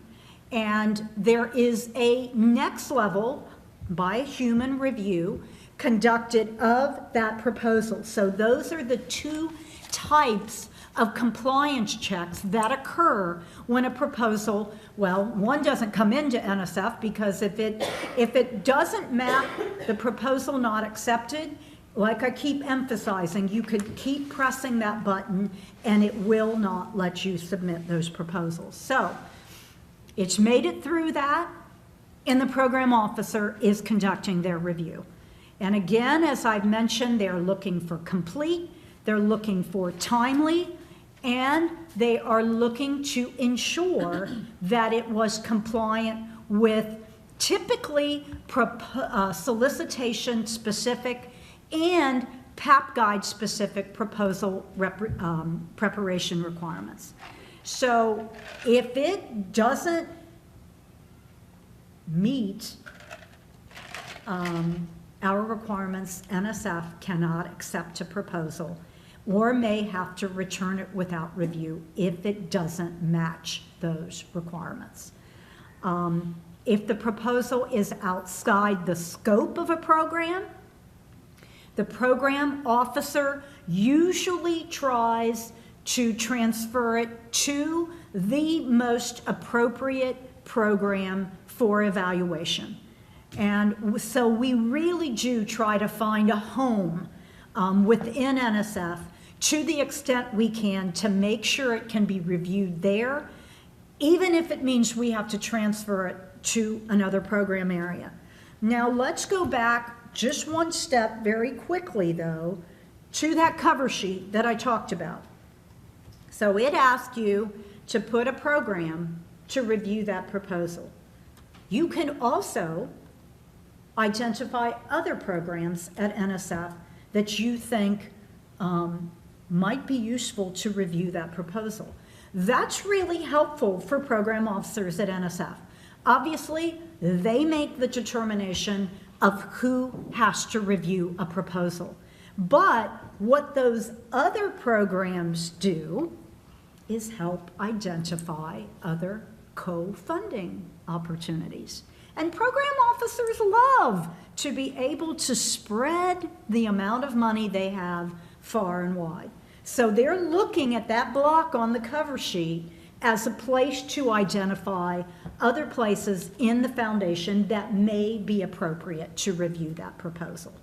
So that's what happens when it initially comes through the door. Now, you'll recall you've seen this concept before of what our merit review criteria are.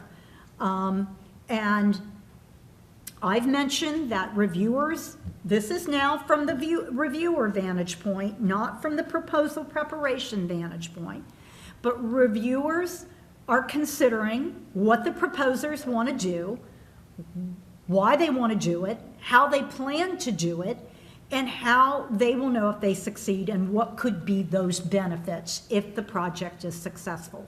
So this applies to both the technical aspects of the proposal and in the way that a project may make broader contributions. So again, reviewers are always asked to review through use of the following two: intellectual merit, which is encompassing the potential to advance knowledge, and broader impacts. The broader impacts encompasses the potential to benefit society. So I've mentioned multiple times also that there may be solicitation-specific review criteria as well. But when you look at these two review criteria, you'll remember in one of the first slides that I talked about was all those other different types of proposals that could come in to NSF. Rapid, eager, raise, equipment grants, our grant opportunities for academic liaison with industry, our GOLI program, and the list goes on. They must also review every proposal that comes in to those programs via use of these two. They're not a different set for depending on what type of proposal. Everything has to be reviewed for intellectual merit and broader impacts. So, the merit review coverage in the PAP guide goes on though, and it tells what elements should be considered in the review for both criteria. Well, I think you've heard bullet 1. What's the potential to for the proposed activity to advance knowledge, benefit society? You got that. But then there are 4 additional bullets that are worth going into, because I've actually alluded to every single one of them. So you're looking at advancing knowledge and benefiting society. Most definitely, you're going to find that coverage, and reviewers are going to look at the project description and project summary to address those issues. To what extent do the proposed activities suggest and explore creative, original, or potentially transformative concepts? Again, very likely they will be looking at the project description, project summary, and to the extent references cited, to address that bullet as well. And the reason that I'm emphasizing this, because I can't tell you how many times I've had faculty members say, I don't need to worry about those other parts of the proposal, they're no big deal. I just need to focus on the project description and project summary. Well, if you look at this slide, you're going to see how that can't possibly be true. Because the third bullet is the plan for carrying out well-reasoned, well-organized, based on a sound rationale. Does it incorporate a mechanism to assess success? There may be pieces, for example, in the budget, they may talk about an evaluation that they're planning on doing. But so the bottom line is you're still going to see that in the project description summary, but there may be other parts of the budget that may answer that particular question. How well qualified is the individual, team, or institution to conduct the proposed activities? They're not looking at the project description or summary at all. They're looking at the biographical sketch. So just blowing off what's in the biographical sketch is absolutely not a good move either, because it's answering this very question of whether the individual or team is qualified. And you will see, and I have personally seen, responses from reviewers who have said, great idea, wrong team. They just aren't the right people to carry out this work that they're proposing. And again, going back to that PI who said, I don't need to worry about the rest of the proposal, is just demonstrating how that really is not true. The fifth bullet on here, are there adequate resources available to the PI, either at the home institution or through collaborations to carry out the proposed activities? Again, they're really looking at the budget justification, and facilities, equipment, and other resources. And we will, ma'am, be giving all of these slides to you so that you don't have to take a picture. So we just happened at NSF to do things at the very last minute. So we were very busily working on our slides on Friday, this past Friday, going, okay, we need to do these. So, because we want it to be the latest and greatest information. So these are letting you know that the entire proposal is appropriate. So you say, well, wait a minute, that covers most of the proposal, but it doesn't cover current and pending other support. But what that does is, again, got a team of people you want to do it, but they may say, this is a great PI, but you know what? They're already working on a lot of projects that have already been funded. This is at least a 50% effort activity. How are they going to do that? So it all ties together in a neat bow in terms of getting back to what this was given to us directly from the National Science Board. Now, many of you may have heard that there is a commission of the National Science Board that is currently looking at our merit review criteria again, and they are not in a position to make any recommendations yet, but I sit in on those meetings, and I did want you to know it is occurring again, so we will see what the results of those activities are. But it's really important to emphasize that this guidance is provided to us by this group of National Science Board members, 24. Our director sits as an ex officio member, and he also was a member of the National Science Board in the past. But they represent people from institutions of higher education, for-profit organizations, nonprofit organizations, faculty members, that give us the overall guidance and direction on policy issues at NSF. So, what types of review does NSF conduct? Well, NSF conducts two types of reviews. Ad hoc reviews, and what an ad hoc review is, you pick a reviewer, you send it out electronically, and they give you a review of that proposal. Based on that proposal, and they're only reviewing the proposals that they have been asked to review. Now, these are just the first two. There are more, but I'm going to cover the first two most frequently used on this slide. So these ad hoc reviewers usually have specific expertise based on the science in that particular proposal. Well, as many of you know, NSF is getting more multidisciplinary, interdisciplinary proposals. And so we may be looking for this broader group of reviewers. It is possible that a given proposal will only be reviewed by ad hoc review. That is, doesn't happen nearly as often. Much more typical is a panel review. Obviously, pre-COVID, they were done at the National Science Foundation.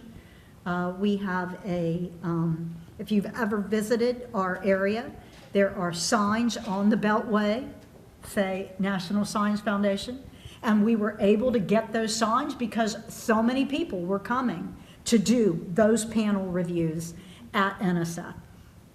And panel review is the single biggest review type at NSF. And so it's done either virtually or in person, although the vast majority now of panels are conducted virtually. This is really important at NSF. Well, why should we care whether they are or aren't? Because it impacts the kinds of people that can participate in the merit review process. So if you have young children at home, it's very challenging, or was very challenging in the past, to get on an airplane, give up this amount of time, and fly to NSF. Virtual increases that ability. Specialized folks who are heavily in demand to review not for just NSF, but Office of Naval Research or Department of Energy or NIH. This allows, coming to NSF and devoting full time, it does help them for us to be able to do this virtually as well. So it does greatly expand our reviewer base.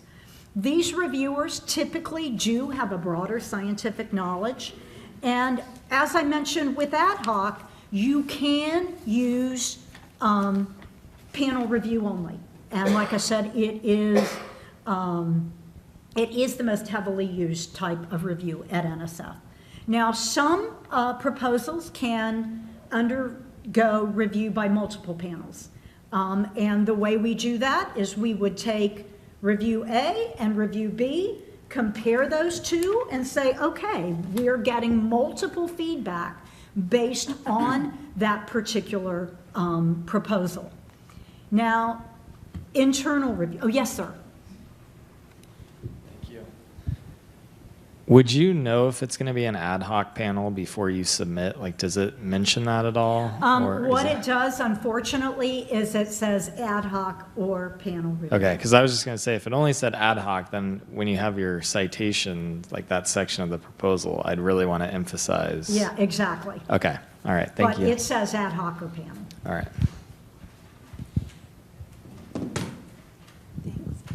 I'm wondering if a researcher participates in a review experience, are they able to request an extension on an upcoming due date if they have a proposal in the hopper? Rarely that would No. be. Okay. And I'm just being honest. Oh, sure. Yeah, I just Yeah. found out that NIH does that, so I was wondering if, Yeah, well- if NSF does that too. We are not the NIH. By the way, I got in trouble because they said, they had a lot of meetings, they would go, well, we are the NIH, and I would say, well, we are the NSF, just to be, I can't say obnoxious, but just to kind of, funny, haha.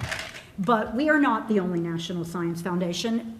Many countries of the world now have National Science Foundations or similar names. So, but the bottom line is, it would have to be something very fundamental that a program officer could justify, because lots of people participate in review panels. And so, that's the basic answer.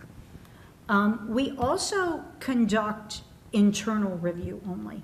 And what internal review only means, it doesn't go outside the confines of NSF. Meaning it's a program review of that proposal, where there are lots of reasons why we want that capability. And a planning proposal, obviously, is a smaller dollar, $100,000 proposal. And so we believe we want to get those awards made so that they can begin working on that next generation proposal that they plan to submit. Rapid response research. Those are things that are often, there's been a natural or anthropogenic event. You want to go in, you want to get the data, and you want to get out of there. Well, if you wait 6 months to complete the process plus 30 days, the data is going to be gone. So we want that ability to be able to get those answers to the community as quickly as possible. Proposals to early concept grants for exploratory research. Those are a type of award, proposal for potentially transformative kinds of research. And we know that sometimes if it's way out there, they don't review well. So we want a program officer, and this is different than other funding agencies, to be able to say, you know what, if this fails, we'll learn something. If it succeeds, we could have the next internet. We want that really great idea that pushes the boundaries. And so this allows a proposal to come in via eager. Now, one of the first things you have to do, remember I said, you have to submit a concept outline for planning, rapid, and eager. So, and raise. And so you want to make sure it truly is not just your basic research proposal and have the PI say, oh, no, this is really, a program officer assesses that. Is any of these first few appropriate for that kind of proposal? We also have the raise.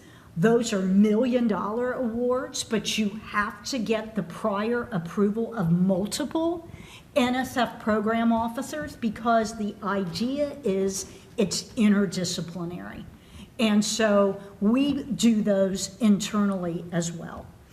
We also review some of our supplemental funding requests. Career life balance is a particular one noted here. Where, I mean, a career life balance supplemental funding request is someone says, you know, I've gotten funding from NSF, but I've got a life emergency. And childcare, elder care, whatever that rationale is. And I can't be on this proposal for a period of time. So what this does is permit an individual to get a supplement to pay a technician or someone to keep the research going while they are away. And we just don't believe it's appropriate. I mean, that's not sending out that's not an intellectual merit or a broader impact. The person has a life experience that needs. So we are very excited that that opportunity exists. Not enough people use them when they need to, though, because they feel, I'm not going to tell the NSF program officer this. It's going to be held against me. So, yes, sir. Sorry. Does that cover like general child care for a PI? No? No. So here's what the government's position. And actually, what it does is come back to 2 CFR 200, that little document that we all know and love. And I was on the first 2 teams that wrote it, so don't be too nasty because it's an interagency activity. But it doesn't permit you to actually pay for childcare, except under the following scenario. And it's in the conference section. You're attending a conference, and you have to take your child with you because you don't have anyone else to watch your child. What 2 CFR 200 will permit you to pay are the costs over and above what you would have to pay, meaning I need night care. I already have child care. You always have to pay for your own child care. But at night, if I weren't traveling for NSF, I wouldn't need night care. Or I wouldn't have weekend care if the panel was, required over a weekend for some odd reason. So it's not paying for the actual child care, but what it's paying are for those costs over and above. And then there are some conditions. Your institution has to pay for those costs under like situations. And that's what we found is that most, I'll be honest, will not pay that. So that is what the limiting factor, but again, it's only, not to get into it, but it's a great question because I was on the team that helped develop these career life balance. They're so important when a person has, but the actual child care itself, and to get this with other federal funding agencies, you had very large agencies that said, wait a minute. So let me make sure I understand this. NSF, who hugely supported this. I have federal employees. They're not entitled to that. So I have to go tell one of my staff, implement a new policy that they don't get themselves. So that is how difficult these conversations go on a cost category like that. It becomes, wow. But that is the answer about what NSF, and really it's what any federal agency, and it's only those costs over and above. Proposals for conferences under 50K. My gosh, it takes 50K to do anything these days. It's, you know, that used to be a lot of money. It's not anymore. Now, if it is between 50 and 100K, the division director can approve it to be internally reviewed only. If it is over 100K, it has to be externally reviewed. So that's the policy on internal review. But we take each and every one of these categories very seriously because we want to make sure that the community is taking a look. External review is it's the backbone of NSF. But we have carved out these categories as they're appropriate. We can demonstrate the importance of why we would do each and every one of those. So what's the role of a reviewer? What do? Well, they review all proposal material and considered, again, going back, the 2 merit review criteria and any of those solicitation-specific criteria, the adequacy of the project plan, including the budget, resources, timeline, priorities of the field and of NSF, and potential risks and benefits. And we ask them, if you look at that review screen, it's going to have intellectual merit, broader impacts, and a box for any specific. Now, let me go back to bullet 2, though. So we say the adequacy of the budget. What we're asking a reviewer to look at is not PIA, as a number 1, is making a lot of money. I don't get paid that much money. I don't think that's fair that they should get that much money. That's not what we're asking them to review at all. What we're asking reviewers to look at when they look at the budget are those costs necessary to carry out that research? That issue, again, of do they have the right composition of people in terms of numbers to even do what it is they want to do? So that is what the budget kind of piece that we're asking them to look at, as well as those resources. Remember, I went back. Do they have the necessary resources to carry out the research as proposed? So they're going to be looking at the budget. They're going to be looking at facilities, equipment, and other resources to make those determinations. Then they are discussing the merits of those proposers with other panelists. And remember, I said they're writing written comments about, and we have primary reviewer, a couple of additional reviewers, and then they bring their thoughts back to discuss with the full panel. And it provides the ability for someone to say, wait a minute, I read that, I saw something different, so that they can actually engage in a discussion on the true merits of that proposal. And I think that those are very, very important concepts. Now, NSF, this is worth mentioning multiple times, it's not in the PAP guide. We say a proposal is reviewed by 3 to 10 external reviewers. The NSF standard is 3 reviews or 3 reviewers. You must have one of those. You must meet that standard. So a panel can discuss it, have 3 people on it, and you will have gotten your 3 reviews or reviewers. So I wanted to emphasize that. Now, how are reviewers selected? How do we get those people? How do we find them? And what kinds of reviewers do we use? Now, I've already mentioned the recruitment of, you've got a specific content, you're an ad hoc reviewer, you've got more generalized knowledge. And yes, to all of you out there, if it is the kind of proposal that is looking at capacity of the institution, we're trying to build with our granted program capacity at smaller, under-resourced institutions to carry out, to really put together and assist faculty in putting these proposals together.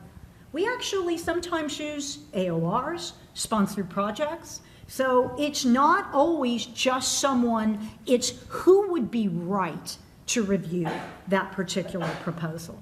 Now, program officers draw the names of reviewers from their own knowledge of the research areas. They look at obvious places, like I've mentioned already in the first part, like the references cited.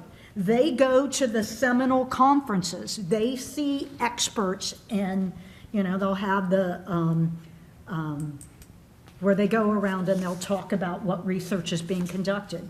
They'll look at those names, journal articles.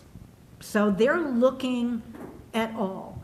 But it's helpful to give us some ideas of who you think would be qualified. That's why I mentioned the reviewers to include or not to conclude. Now, I'm going to just have a couple slides on conflicts, and obviously you shouldn't be recommending someone who you're collaborating with right now, because some people might say they would be conflicted with your particular proposal. But the bottom line is you would recommend people who may not know you and where there's no conflict of interest, but who you may respect their opinion or judgment in this particular area. So these are the sources. Again, many have been mentioned. Also, former reviewers that we've used in the past obviously are ripe. We try not to overuse reviewers, obviously, but believe it or not, some of the disciplines are really very small. So it gets hard. We've had people that, believe it or not, that have said, you can't pick people to review my proposals because I have no peers. And therefore, literally, that has come in, just eliminate the whole field because I have no peers in this discipline. So just something to think about when you're trying to gauge your faculty for what they might put in that particular section. Now, I meant to say that I was going to cover personal relationships with the PI, and these are the kind of things that we look at with respect to conflicts of interest, and we assess conflicts of interest at every single part of our peer review process before we get reviewers, and we actually count on the individuals themselves. They know if they have a conflict, and we make sure that's something that we ask for. But through that process, the individual reviewers themselves, our program officers, our division directors, they're all looking at conflicts. And so it's a really, really important part of our process. So we have a section of the proposal that wasn't mentioned, that should have been, called Collaborators and Other Affiliations, single copy document. And it talks about the people that are actually on this list, because you have to include family members. You have to include business partners. You have to include past or present thesis advisors or students, collaborators within the last 48 months, and co-editors on journals within the last 24 months. We get that from the collaborator and other affiliation section of the proposal. Now, we also look at affiliations with proposing organizations. So obviously, if you are currently employed by an organization, we consider that a conflict with anything that organization is submitting. And we apply these same requirements to our own staff. As she mentioned, in some programs, up to a third of the program staff are IPAs, Intergovernmental Personnel Act, or experts. And so they can't have these conflicts either. This is something that we look at throughout the process.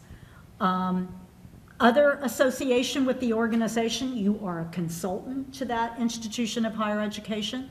You're being considered for employment or any other type of arrangement at that organization, in any office, governing board, membership, or relevant committee at that organization. So, you know, if you're looking for a new job, we're not going to review a proposal from that potential employer. NSF's review process is known as the gold standard because we so seriously take this concept of rigorous scientific review, and we take conflicts of interest very seriously, and we want to remove any bias that could be considered due to a panelist's affiliations with organizations and individuals that could affect that review. And we want to ensure fairness and be responsible stewards of taxpayer dollars. So really important to us. Questions, how do I become a reviewer? Well, obviously, being a reviewer is a great thing. You learn a lot about the NSF process. And if you want to be a reviewer, a PI should contact their program officer. And, you know, typically it's done via email. And typically the program will ask, send me a CV so I can take a look at it. Sometimes they will put you as an ad hoc reviewer first before actually putting you on a panel. But they shouldn't freak out if they don't hear back. Sometimes persistence, a program officer is getting a panel ready and putting that review team together. So, you know, sometimes if they have to wait a little bit, tell them, please don't give up if they don't hear right away. But it's super important. Here's some reasons why people should participate. Obviously, we like to think they're giving back to the community. That's super important. You can't possibly learn NSF's merit review process better than serving as a reviewer. You sit on that panel, you talk about what they consider and how they do it. And there is no absolute standard for how it's done at NSF, but you can, oftentimes they'll look at, I don't care how much NSF has, we won't recommend this proposal be funded. A smaller number of these absolutely must be funded. And then the majority are fund if funds available, and that's where they'll spend the most amount of time. So learning about that process, also learning about what problems did people have. Wow, it failed. I've done that in the past.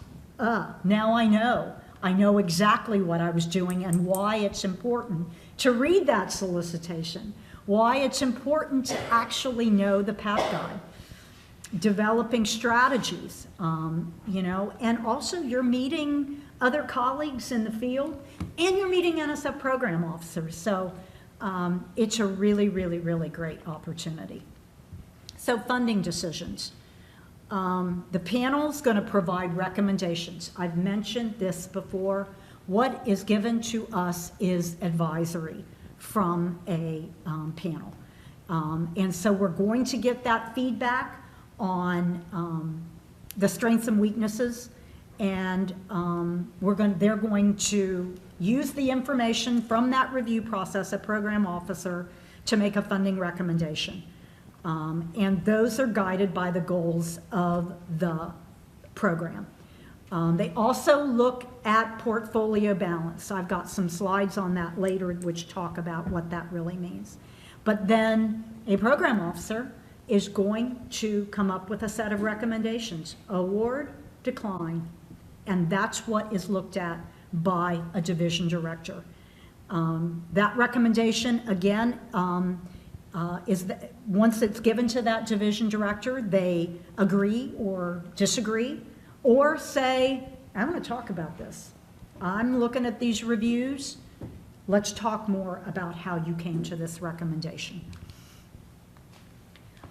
Feedback that every PI gets from the merit review process, reviewer ratings, excellent, very good, good, fair, poor.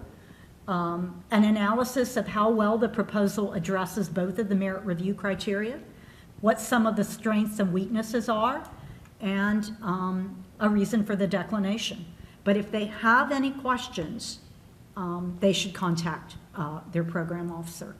So there are some examples here of reasons for decline. It can range anything from the proposal not being competitive to the proposal being competitive, but there just simply was not enough money.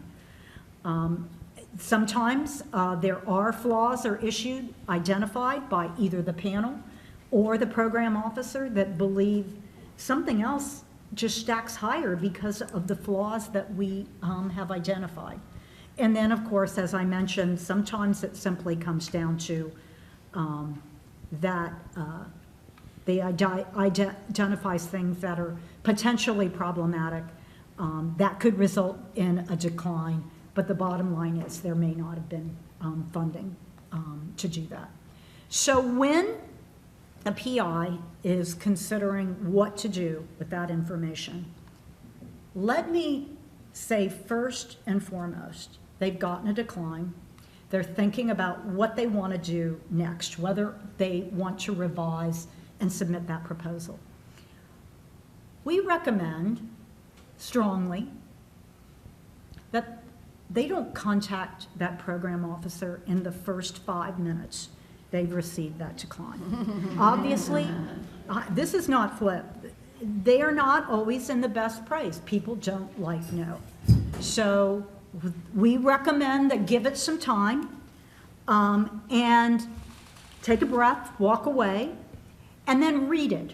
And then look at that feedback on the comments that you receive. And like I said, there are often those strengths and identified areas where you can improve the proposal. And the single biggest guidance you should take back is truly, number one, wait that 5 minutes, but also look at the reviews and what the reviewers say are the weaknesses, and listen to that and think about it when you're thinking about any resubmission. Now, what I haven't really said is that, in fact, I was on a panel last week, and one of the program officers said, I just think what you should do when you're thinking about that review and thinking about how you want to incorporate that feedback is putting up front, I have changed, there were weaknesses identified in my proposal, and I have addressed those as follows. A resubmission is considered de novo, meaning like it never was submitted before. So what you're doing is you're pointing out flaws that a reviewer may hone in on when that individual never reviewed that proposal the first time. So what we strongly encourage is to listen to the review feedback, but you don't have to put right up front, here's the flaws with my original submission. You just have to incorporate that feedback and make sure you listen to it. And having a conversation with that program officer, again, is always a good idea. If you've talked to that reviewer, that program officer, aren't happy, the individual can always talk to the division director, because remember, the division director knows about it. They had to concur with that review. But we also have at NSF something called a reconsideration process. And what basically that is that an individual believes that they were treated unfairly, both substantively or procedurally. Something about the process wasn't fair. Now, we get lots, particularly in the Small Business Innovation Research program, where it's simply, I don't like what that reviewer says.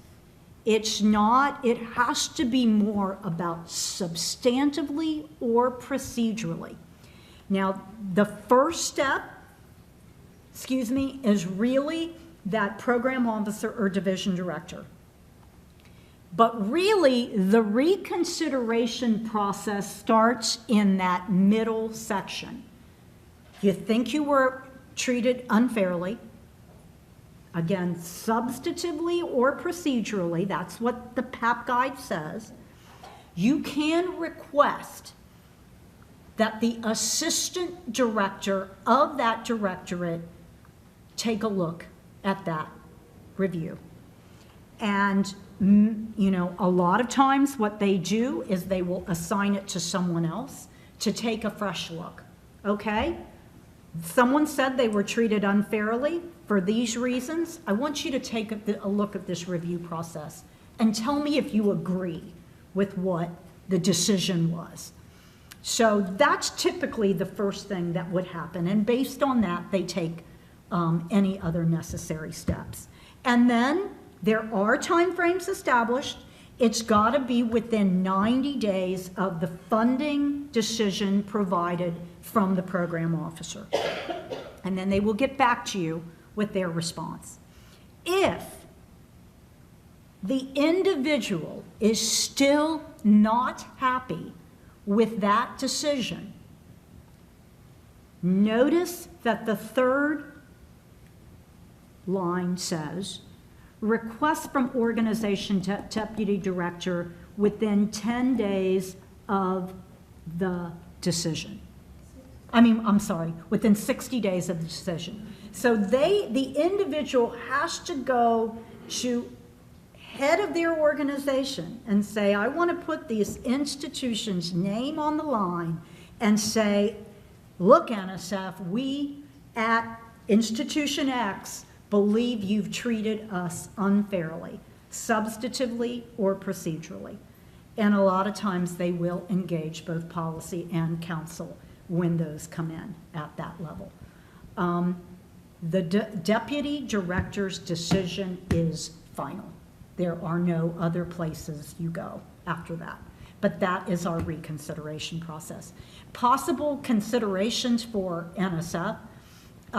This got back to the question asked earlier about, it's a early career versus, obviously, high impact, broadens participation, educational impact, impact on the organization or state, special program considerations like our faculty career early development program, research at undergraduate institutions, or the established program to stimulate competitive research.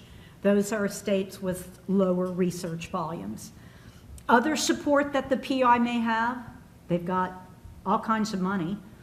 Launching versus maintaining, that's that issue of early career. We want a portfolio. I have had only once in my career where they've said we're given 6 awards and 3 of them are going to one institution. And we had serious discussions about that issue. Because portfolio balance, we are in no way saying in portfolio balance that someone will get an award because that did not review well. We're saying lots of things to consider. They've all reviewed very well, and these are the factors that a program officer considers. And yes, you betcha, a division director looks at that portfolio balance as well when they're doing their DD concur. So I have now, let me make sure I've gotten, yes. Now, the issuance of an award, I'm not spending a lot of time on this because we are now moving to an entire section on award and administration. So I know you all are very sick of hearing from me. So now we're going to turn it over. And I told you I could do 9 hours. I can talk and talk and talk. So we are going to turn it over to Jamie, who's going to talk about award and administration. All right. Did I jump ahead? No. No, Okay. you're good. Well, I'll just say a couple of things about that slide. Before I start, though, we had a very important question in the online Q&A. Okay. It says, sorry, can you please remind me of the current presenter's name? She's excellent. Jamie, my name is Jamie Jean French. Feldman. Jean Feldman. Thank you very much. Thank I you. appreciate those kind words. All right, so you followed everything to the letter that Jean told you to do. Congratulations, you're going to get an NSF award. Now, the Division of Grants and Agreements will review the financial and administrative aspects of your proposal. We'll take a look at your budget. We'll see if we have any questions about that. We're going to make sure you have all your documents in order. You have your human subjects approvals, you have your animal research subjects approvals, your budgets are in the right categories. Of course, your PI and your co-PI don't have any overdue project reports, because that's going to be a problem. And just make sure that there's no other outstanding issues with your institution or your PI. And then, poof, we magically turn that proposal into an award. So now, you've got some responsibilities now that you have this award. Let's talk about what kinds of awards are issues. Now, NSF, the majority of the awards are under the category of assistance, financial assistance. We're transferring a thing of value from the government to you to carry out a public purpose. What thing are we transferring of value? Money. We are giving you money to carry out a public purpose. Actually, we're giving you money to carry out a very important purpose, to help NSF achieve our mission. Because we don't do research at NSF. You do the research that we fund for NSF. So you have a very important role in carrying out our mission. Now, what types of grants are we talking about? There are two types of grants, standard and continuing. Standard is where we obligate the whole amount of your award upfront. Then you carry out the purpose of the award, you reimburse yourself for expenses. Continuing grants are where we obligate each budget year's funding at the end of that next budget year. So first amount you get is your first budget year. You submit all your reports, then we give you your second budget year. That's a continuing grant. There's also cooperative agreements, and what's the difference? Significant involvement of NSF. Grants, garden variety, you propose something, we say go off and do it, let us know how it turned out, thank you very much. Cooperative agreements, we want to have a little more involvement in those awards. Maybe we want additional milestones from you. Maybe we want more reports from you. Maybe we want to have a say in changes in personnel and things like that. So that is a cooperative agreement. Those are always continuing grants. Each out year is negotiated. And then there's fellowships, where we give you money for postdocs, things like that. Other types of awards that are less common, acquisitions, that's where we want to acquire something from you. We want you to go do something that will serve NSF's purpose. Contracts, that's pretty self-explanatory. You go out and procure something. Other arrangements, a very less used category.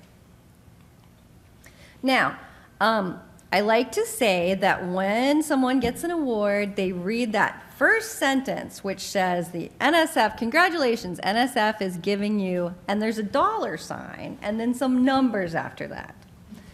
that's when you quit reading the award letter, right? You're like, I got $1 million, yay me. It's very important that you read the rest of that document because that is going to outline your responsibilities in administering that award. So there will be terms and conditions identified in your award notice. We have them listed here. There also might be some special conditions, like for travel awards, international research, and things like that. So those will be inserted in the award letter, the award notification. So you'll want to make sure and read those. Now, if you read your award letter and you're like, what is this? I'm supposed to, you know, there's program income involved, or I can't switch participant support to another category. If you have questions about that, you call your grants and agreements officer, which will be listed on that award document. Much like the scientific directorates, DGA is organized by scientific directorate. So the person that you will talk to is familiar with the types of awards you're either getting from the engineering directorate, the biological sciences directorate, math and physical sciences directorate. Now here's just an example also of your responsibilities under the national policy requirements. These are statutory, they're regulatory, they're executive. This is just the first page of a very long list. But those are also your responsibilities. Now, I'm going to talk about two things now that happen after an award is issued. There are notifications and there are prior approvals. Now, notifications is just what it sounds. You're going to tell us that something has happened. Your first grantee no-cost extension, you get that one on your own. You might want to tell us there's significant changes in methods or procedures. Significant changes, delays, or events of unusual interest. This happened a lot in 2020 when people's awards were delayed because of a significant event. And you're going to tell us your annual and final cost share notification. Now, we may have questions about these, but they are what they sound, what they say. They're notifications. You're telling us something that happened after you got your award. Now, here are some very important notifications. Conflicts of interest that cannot be satisfactorily managed. After the award is issued, there's a conflict that needs to be resolved. A finding or determination that a PI or co-PI has been found to have violated awardee policies, codes of conduct, statutes, regulations regarding sexual harassment. This is an important one because we have an Office of the Inspector General. It's important for many reasons, but let's say our Office of the Inspector General picks up the Times-Picayune in Louisiana and says, oh, this professor just got kicked off campus because of sexual harassment violations. They might look into your award and say, well, so-and-so university never told us that this was going to severely impact their ability to have their grant. They won't be allowed on campus, they can't interact with students, things like that. Very important. Institutions have gotten into trouble on this before, where they haven't notified us of this type of activity. Related to that, perhaps someone has been placed on administrative leave. They're the PI on the grant, they're on administrative leave. Who's working on the grant? So it's important that you notify us. Again, we're probably going to have questions about these, but it's a notification that you're required. And Jean's going to talk a little bit tomorrow about the updates to those types of notifications. All right, now let's talk about the things you need to get approval for. These are the most common things. This isn't the full list, but these are the most common. Changes in objective or scope. That is a request that goes to the program officer because you're changing the scope of what you want to do. You said you were going to do this under your research project. Now you want to pivot and do that. Well, that wasn't merit reviewed. So you need to come in for a prior approval and tell us what's going on. Changes in PI, co-PI, or person months devoted to the project. This is an important one. Your PI leaves. You need a new PI. So you're going to come in, you're going to submit that person's information, and then the program officer is going to say, yeah, okay, yeah, I think that person can do this project, A-okay. And then you're going to get approval for that. Your second no-cost extension. First one's a free one. The second one, you have to come in and ask us for that. Transfer of funds for participant support to other categories of expense. You have broad rebudgeting authority. If you need something after the award has been issued that's allowable, applicable, and reasonable, you can move categories around. You want to hire an extra graduate student, you want to change compensation, you want to add something, some supplies, things like that. All fine. But if you want to take money out of participant support and put it somewhere else, that you need to get approval for. Why? Because generally those are for supporting training, students, teachers, things like that. And when the reviewers looked at that, they probably were thinking about how that contributes to broader impacts. So that was part of their decision to recommend your award. Well, if you're suddenly like, ooh, I got this award, I'm gonna take all this stuff out of participant support so I can spend it on something else, you would need prior approval because we're protecting those funds under that. Transfer of funds, oh, sorry, I just did that one already. Subawarding or transferring part of an NSF award. University decided that they were going to do this whole award, and then they're like, you know, we really need expertise from these guys over there at X other university. So we're going to take part of what you gave us, NSF, and we're going to give it to them, but it's going to be under the scope of the project. We need to know if you're going to transfer part of your money and part of what you're doing under an award to somebody else. Oh, good. She's got a question about this. Oh, what if you're taking back a subaward? Like, what if the other institution you gave the subaward isn't actually doing the work that they agreed to do? So, once you enter in that subaward with your sub, you're managing that relationship. Yeah. So you as the prime, and NSF doesn't get involved in that part. You as the prime can, you know, under whatever you've put out in your subaward agreement, you know, you can reduce it, you can increase it, you can say this isn't working for us. So Okay, so no notifications no needed. notification for that. Okay, all right, thank you. Post-award additions and postdoctoral scholars. Again, those require mentoring plans, and so we want to have that information. Yes? Okay, so when the PI changes, do we have to submit the biographical sketch for the new PI? Yes. Okay, The system will make you.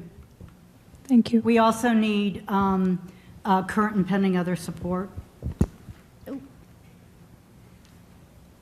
And again, our program officer is going to look at that and say, okay, this person is capable, this person has time to do this. They're not involved in 16 other NSF grants, and when are they going to have time to do this? So that's all important information it's pretty rare that a program officer will turn down a change of PI, but it could happen if they don't think that that person has the expertise necessary. All right, let's talk about one of my favorite subjects, no-cost extensions. You got an award for 3 years, and man, you just nailed it. You got everything done in time, and 3 years go by, and you're all finished. Never happens, right? Research takes time. PIs move around, graduate students move around. You can't get this piece of you can't get subjects that you need. So many things can delay an award, and we are very understanding of that. But there are a few restrictions on no-cost extensions. If you have $0 in your award, there's no reason to extend it because you spent all the money. You can't extend it just to spend remaining funds. Like, okay, I've done everything I said I was going to do, but I've got a couple thou left on this award, so I'm going to go buy some stuff. You cannot do that. It's not related to the original purpose of the grant. We'd like you to submit your NCE at least 10 days prior to the award end date. That's your one, your grantee one. Your NSF one, we'd like you to submit 45 days. And research.gov will determine that, so you don't need to figure out, did I get mine already, or now is this the second one? They can be submitted late, but we'd like to know why. And we'll verify that the no-cost extension changed the end date. So once you get your no-cost extension, make sure you look at that award letter and make sure that it got changed. Technical reporting requirements. We gave you $500,000, and the research may work out, it may not. But there is one thing that we want from you. Because you got government money, we need to know what you did. So we're asking for a technical report. So there are annual reports and there are final reports. The final report is just really the last annual report. These must be approved by an NSF program officer, and this is an important point.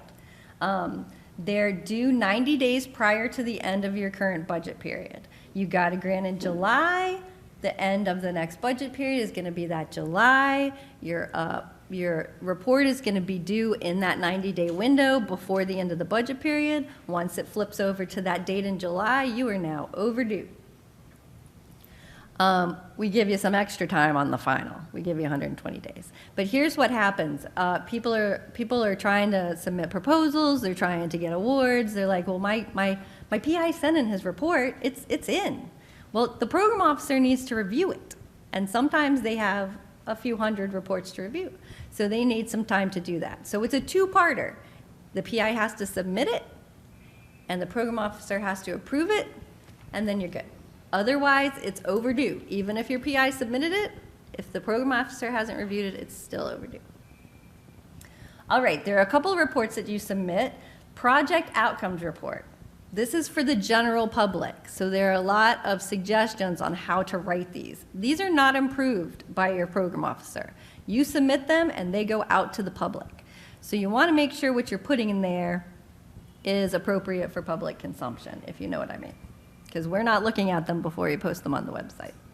And those are due no later than 120 days. The project outcomes report is really your report to John and Jane Q. Citizen. The government gave me $500,000, and I did this amazing research, and it's going to lead to this, this, and that. So anyone can go online and look at those. So what happens when you've done all the amazing things under your award, you're ready to wrap it up? You're going to submit the final project report. That is the PI signifying that the scope of work is done. They don't anticipate any further research activities. If your PI thinks they want a no-cost extension, do not submit the final report, because the final report is an indication that you don't need any more time. There could be money left on it because you had cost savings, you didn't spend it all, whatever. But if the PI comes to you and says, I'm going to submit my final report, but I'm going to keep working on this for another 6 months, no. Tell him or her not to do that. They don't expect any supplementals, transfer of the grant, anything. Now, submission of the final report does not preclude you from requesting payments. You know, your PI has finished all the activities under the award, but you're still getting billed for stuff that they bought. So you have time after that to continue submitting requests for reimbursement for activities that occurred during the performance period. So our folks that come to FRA probably explain that to your financial administrators. And we have some guidelines you can see in the PAPG on submitting the final report.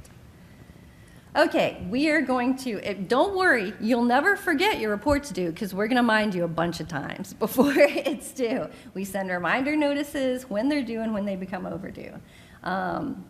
The report requirements for an award are available to all the PI and co-PIs. Your co-PIs, like Jean said, they're the same. So your co-PI can go in and submit them. You know, a lot of times people will say, well, our PI, they're out of town, they can't submit the report. Well, there's 3 other co-PIs on this award. They could submit the report.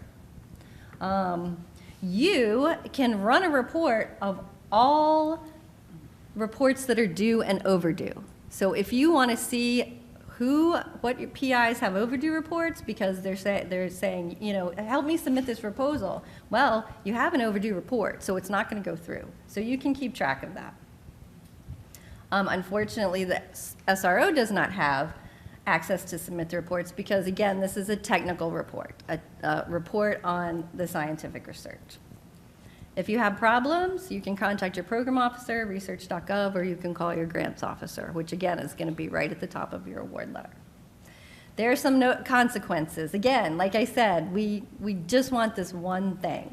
NSF, about 20 years ago, our Inspector General did a report on how many overdue project reports we had. So we have been tightening this up over the years.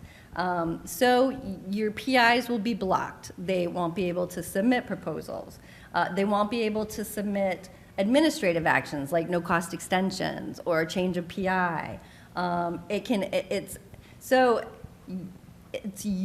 your PI and your co-PIs that we're checking. So one of your co-PIs could have an overdue report on some other award they're working on that's going to block that particular awards.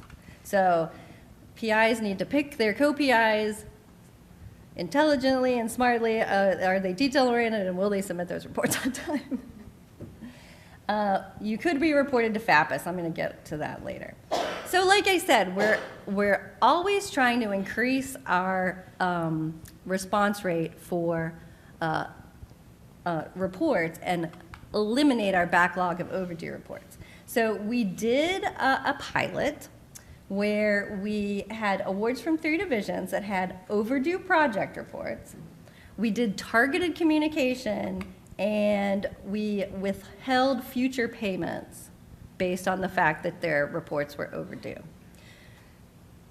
Shockingly, over 95% of targeted awards submitted annual reports, which is significantly higher than the other divisions. This is just a pilot. We were just trying something to see.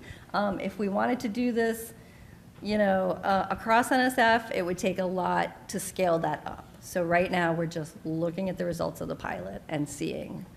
So no news flash on that. Okay, FAPIS, which is a mouthful.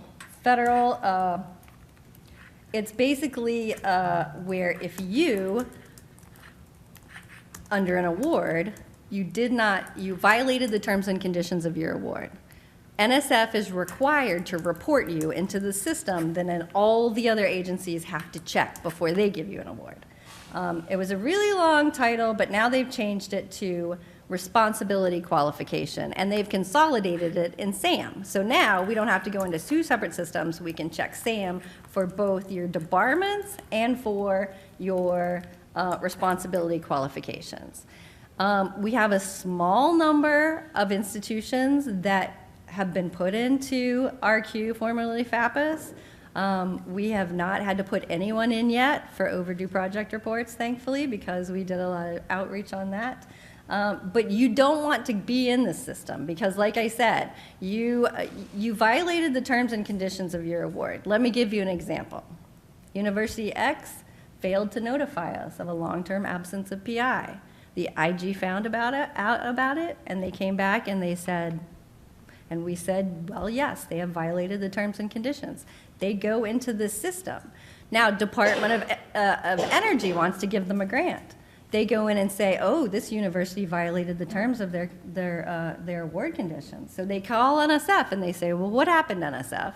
And we give them some information. They have to consider that if they want to make an award to you.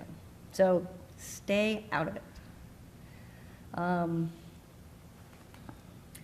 Award transfers, here's a big one, because PIs never move to other universities. They stay at your university for their entire career and never go anywhere else. That's not true. If the PI is moving to a new organization, university, again, this award belongs to the institution. Contrary to popular belief for PIs, it does not, in fact, belong to them. It's not the Dr. Susie Q award. It's this award to your university. So you have choices. You can say, fine, go to your new university, but we're keeping this award, and we're going to nominate a new PI, someone else that can do this award. Now, this doesn't happen all that often, because your PI is transferring somewhere else, some other person's PI is transferring to you. So it's kind of like, it's all going to balance out, right? But that is an option. You can say you do not want to transfer, and you can nominate a new PI. If that PI is accepted, you continue with the award. You can request a subaward. PI is going from your university to another university. You can say, all right, we're going to take a piece of that award and let that PI do it. We're going to request a subaward, and that's how we're going to figure this out. The most common is that you agree to transfer it. Say, okay, PI, you can take this award with you. We're going to transfer the remaining balance from us to the other university. We're going to let you finish it over there. Or you can decide to terminate. You can say, we don't want to transfer it, and we don't have anyone else that can do it. That is an option for you. This happens super infrequently, yes. And I'll give you an example of when it happens on the next slide. Is there a way for the PI to like fight the institution on it not being transferred? That's between you and You the and the PI. institution. Boy, do we hear about that all the time, Okay. but no. It Okay. is the award is made to the institution. Yes. So we don't get involved with disputes between you and the PI in transferring. Okay, and if an institution nominates a new PI, is there a review on if they're like Yes. you're reviewing if the Yes. okay. Same as if you were doing a PI Okay. transfer. All right. Or I'm sorry, a new PI. Okay. Or adding a new co-PI, yes. Same process, you get the bio sketch, they review it, and they say, okay, this person's capable of doing it.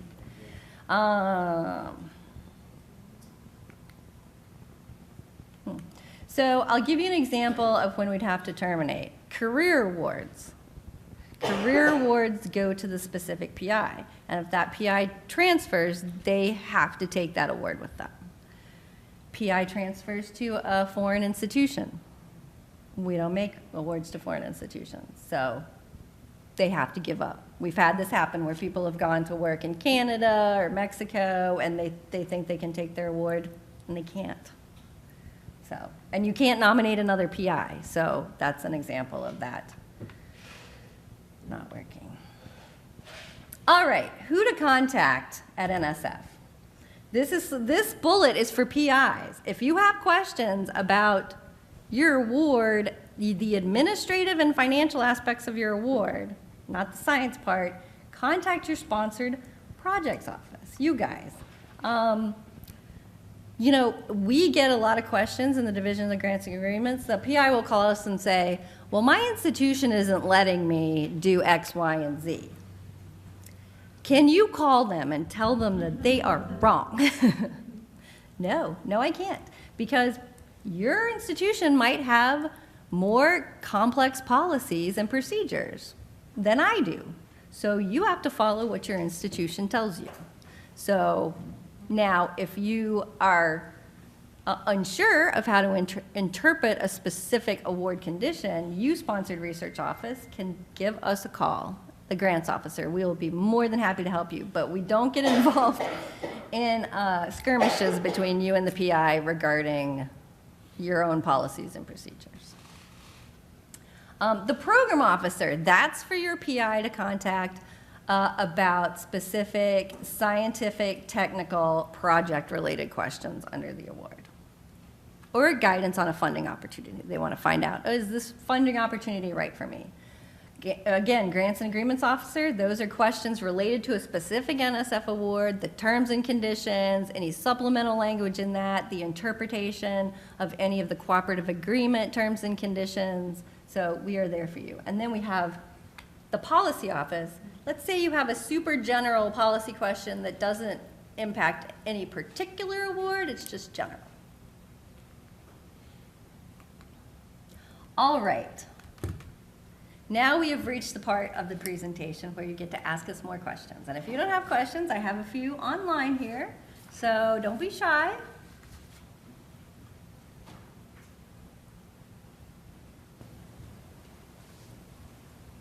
Thank you. Jean and Jamie, we are anxiously awaiting the final draft of the changes to uniform guidance. Could you talk about the proposed changes to the definition of a participant? We cannot. We have not seen the final version yet, so it would be impossible for us to opine at this time.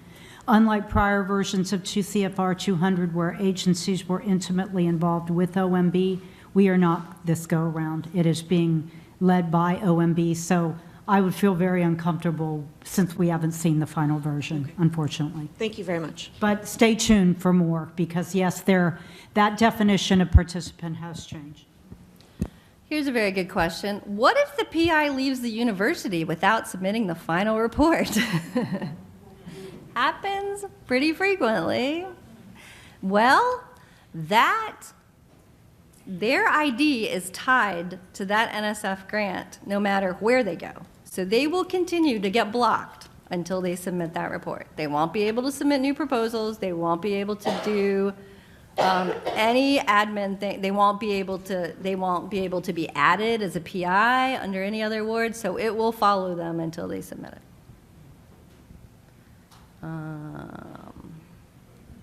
Does broad rebudgeting approval include PI travel to international conference that was not mentioned in the proposal?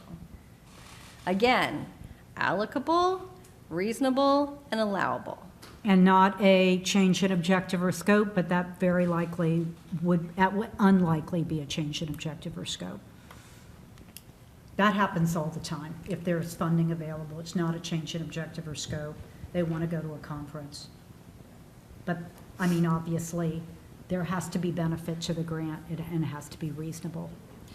Do we receive an award amendment from NSF Grant Management for the second NCE? Yes, you do. We are changing the duration of your grant. You've got to do it yourself the first time. The second time, we're going to approve it.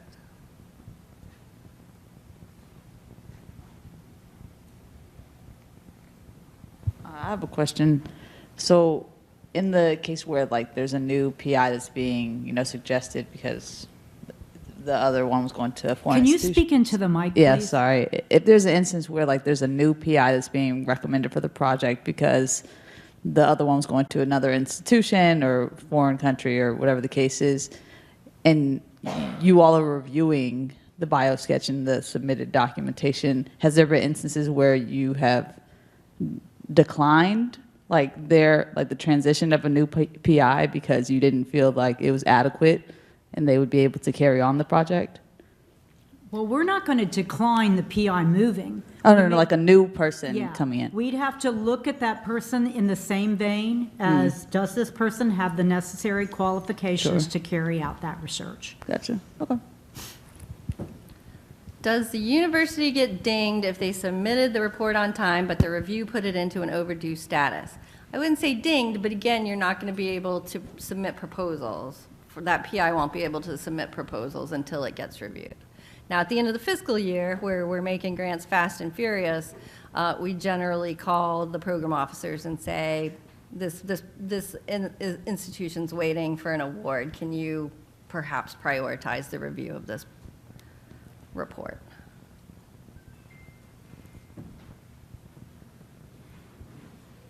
So we're at time. We can continue to answer some questions if you want to stick around, but otherwise, if you need to move on.